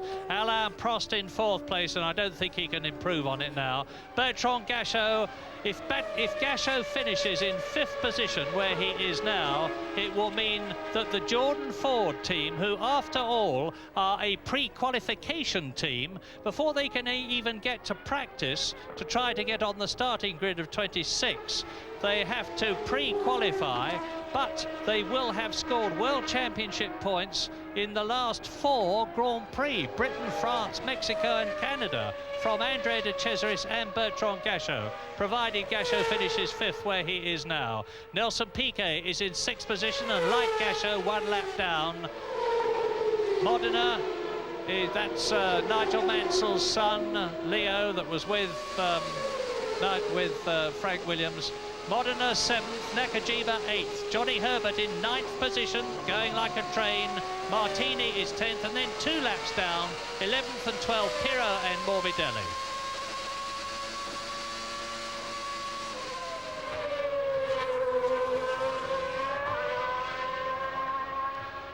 Well, maybe I spoke too soon, because you're looking at Ayrton Senna, but I can tell you that Nelson Piquet has moved up into 5th position to displace Bertrand Gachot from that place. But the Frenchman, Belgian, there's a lot of argument about what his nationality is, but Bertrand Gachot is in 6th place and therefore still in the World Championship points. So what I said applied in principle. And Mansell is on his 58th lap of this 3.2-mile Silverstone circuit, which must be adjudged to have been the most tremendous success, and a credit to Tom Walkinshaw and all his colleagues at the British Racing Drivers Club, who have planned and developed this circuit, made the revisions to it, and most importantly produced the money to pay for them, as Mansell crosses the line now. And he has completed 58 laps. Nigel Mansell is on his 59th lap. The crowd know it. You can see a ripple of movement around the circuit as the Union Jacks wave. Mansell is almost home to victory. Yes, and really perfect weekend for Nigel Mansell, apart from the fact that Senna has been picking up quietly 6 points in second place, but it's really been too easy for Mansell, although I'm sure he won't be complaining about that, but maybe he would have enjoyed a bit more of a fight. The Williams Renault has been quite superb, and it's enabled him literally to just get the job done, take it easy, judge his pace to Senna behind him, and really a marvellous way to finish the first half of the season, auguring well for the second half of the World Championship this year, and he really can win the championship. Senna's still quite a few points ahead, but Mansell can chip this away. The car is good enough. McLarens are struggling, and it could be the chance that Mansell has waited for so long to have a real crack at the World Championship. Yes, Senna will still lead the championship by 21 points, but the way Mansell is chipping away at that lead, well, watch it, Nigel. He's waving to the crowd, but he's at Woodcote now, and he can coast over the line. Not that he does so. Nigel Mansell wins the British Grand Prix for the 3rd time in his career. You don't need me to tell you how happy he is. And Frank Williams is pretty happy too. Mansell waves both arms out of the cockpit. Now one, and Senna is stopping. Senna is stopping. Now this is a really dramatic development. I don't know whether he's run out of petrol, but it will mean that Gerhard Berger is going to come through into 2nd place. Prost will be 3rd, and Senna is going to be pointless. And a super extra bonus for Nigel Mansell. And in fact, Senna may still pick up points for 5th place because he'd already completed 58 laps as Berger finishes. But Senna will, in fact, slot into 5th place, I believe. But certainly that's a points bonus for Mansell in the chase for the championship. And there is Ayrton Senna. Must be very disappointed, but he has had luck this year already. Well, a race is never over until the drivers see the checkered flag. Nigel Mansell has seen it. Ayrton Senna is not going to see it. Berger finishes 2nd. Alain Prost has finished in 3rd position. Now that will mean that Senna should finish in 4th place because he was further on the last lap than Nelson Piquet, who had already been lapped. But let us just enjoy this if you are a British enthusiast. And Nigel Mansell stops to take his rival Ayrton Senna back to the pits. On your way, Nigel, says Senna with a tap on the helmet. Get off it, he says to the official or the spectator who comes. Well, you know, there has been a lot of talk about bad blood between Nigel Mansell and Ayrton Senna. This proves that there is not any bad blood. And that also proves that it was a jolly good idea to put that camera on the front facing backwards, because we can get a look at both of them. Crowd have come over the fences. Has become traditional here now in the last few years. And in fact, that's brave stuff by Senna, because you need a lot of strength to hold on to one of those things. And at the end of a long Grand Prix, the arms aren't feeling too strong. But Mansell taking it very slowly. You're aware that it's not a happy thing to fall off a Grand Prix car, and the highly polished bodywork is pretty slippery. But what a lovely scene.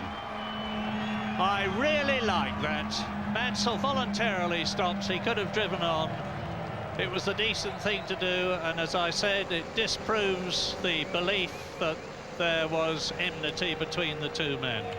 So Nigel Mansell, a very, very justified and a very, very happy winner of his 3rd British Grand Prix, carries home the man who leads the championship still by 21 points. It's going to get closer and closer from now on. We go to Germany on July the 28th, then to Hungary, Belgium, Italy, Portugal, Spain, Japan, and we finish the Grand Prix season of 1991 in Australia at Adelaide on November the 3rd. So there's a lot of racing mileage to be done. McLaren have got to catch up. Williams will try to stay ahead. Ferrari, of course, will be trying equally hard to close on both of them.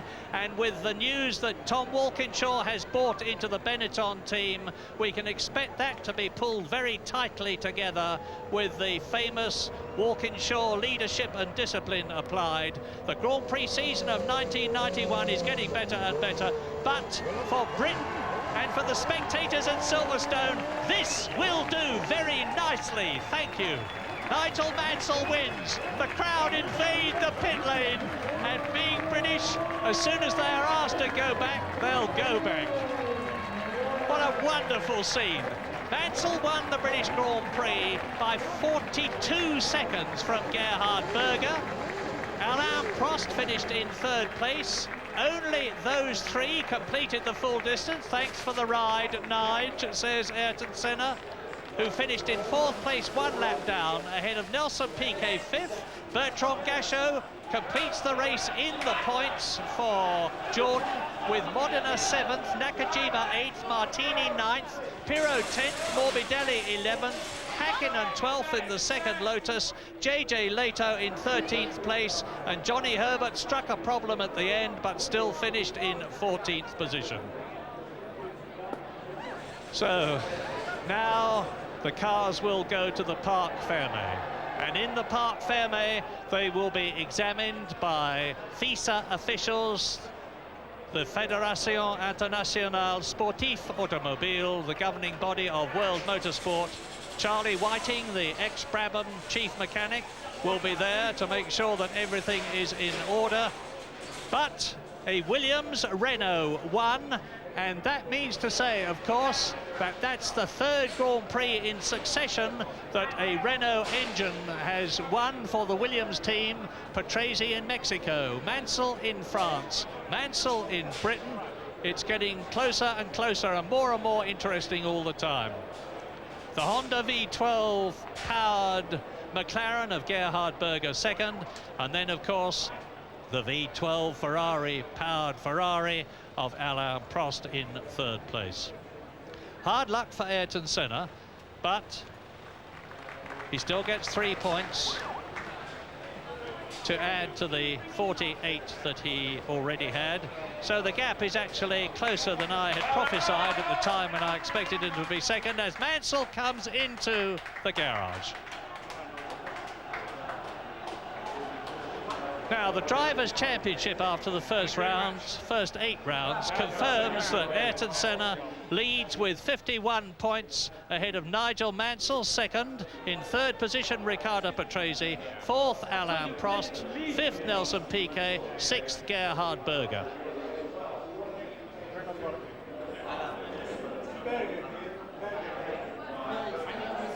Mansell in the magnificent new press centre, the Jimmy Brown Centre, named after the late track manager of Silverstone that built it up over the years, and it's his son Hamish who runs Silverstone now.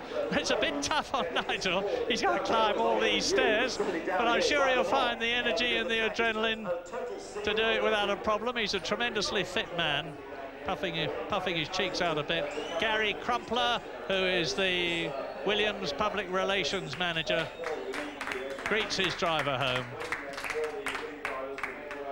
And they're going into the interview room now. The cars go to the Parc Fermé. The top 3 drivers, Mansell, Berger and Prost, will go into the interview room. And incidentally, a word about Gerhard Berger. That's only his 3rd race finish, and he's yet to finish lower than 3rd. And that's Jean-Marie Balestre, who is the president of FISA. Alain Prost, 3rd position.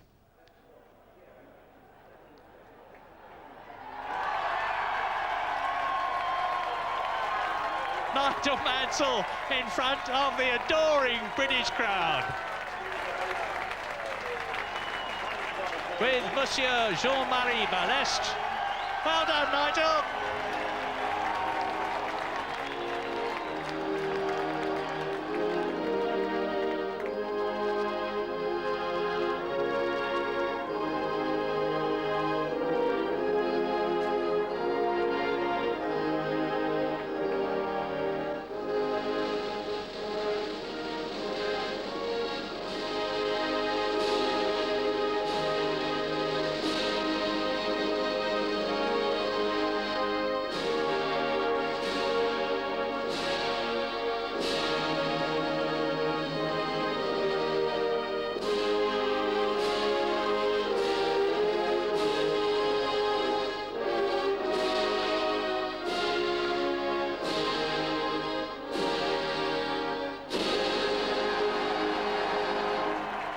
As the strains of the national anthem die down, 3 enormously popular Grand Prix racing drivers on the podium.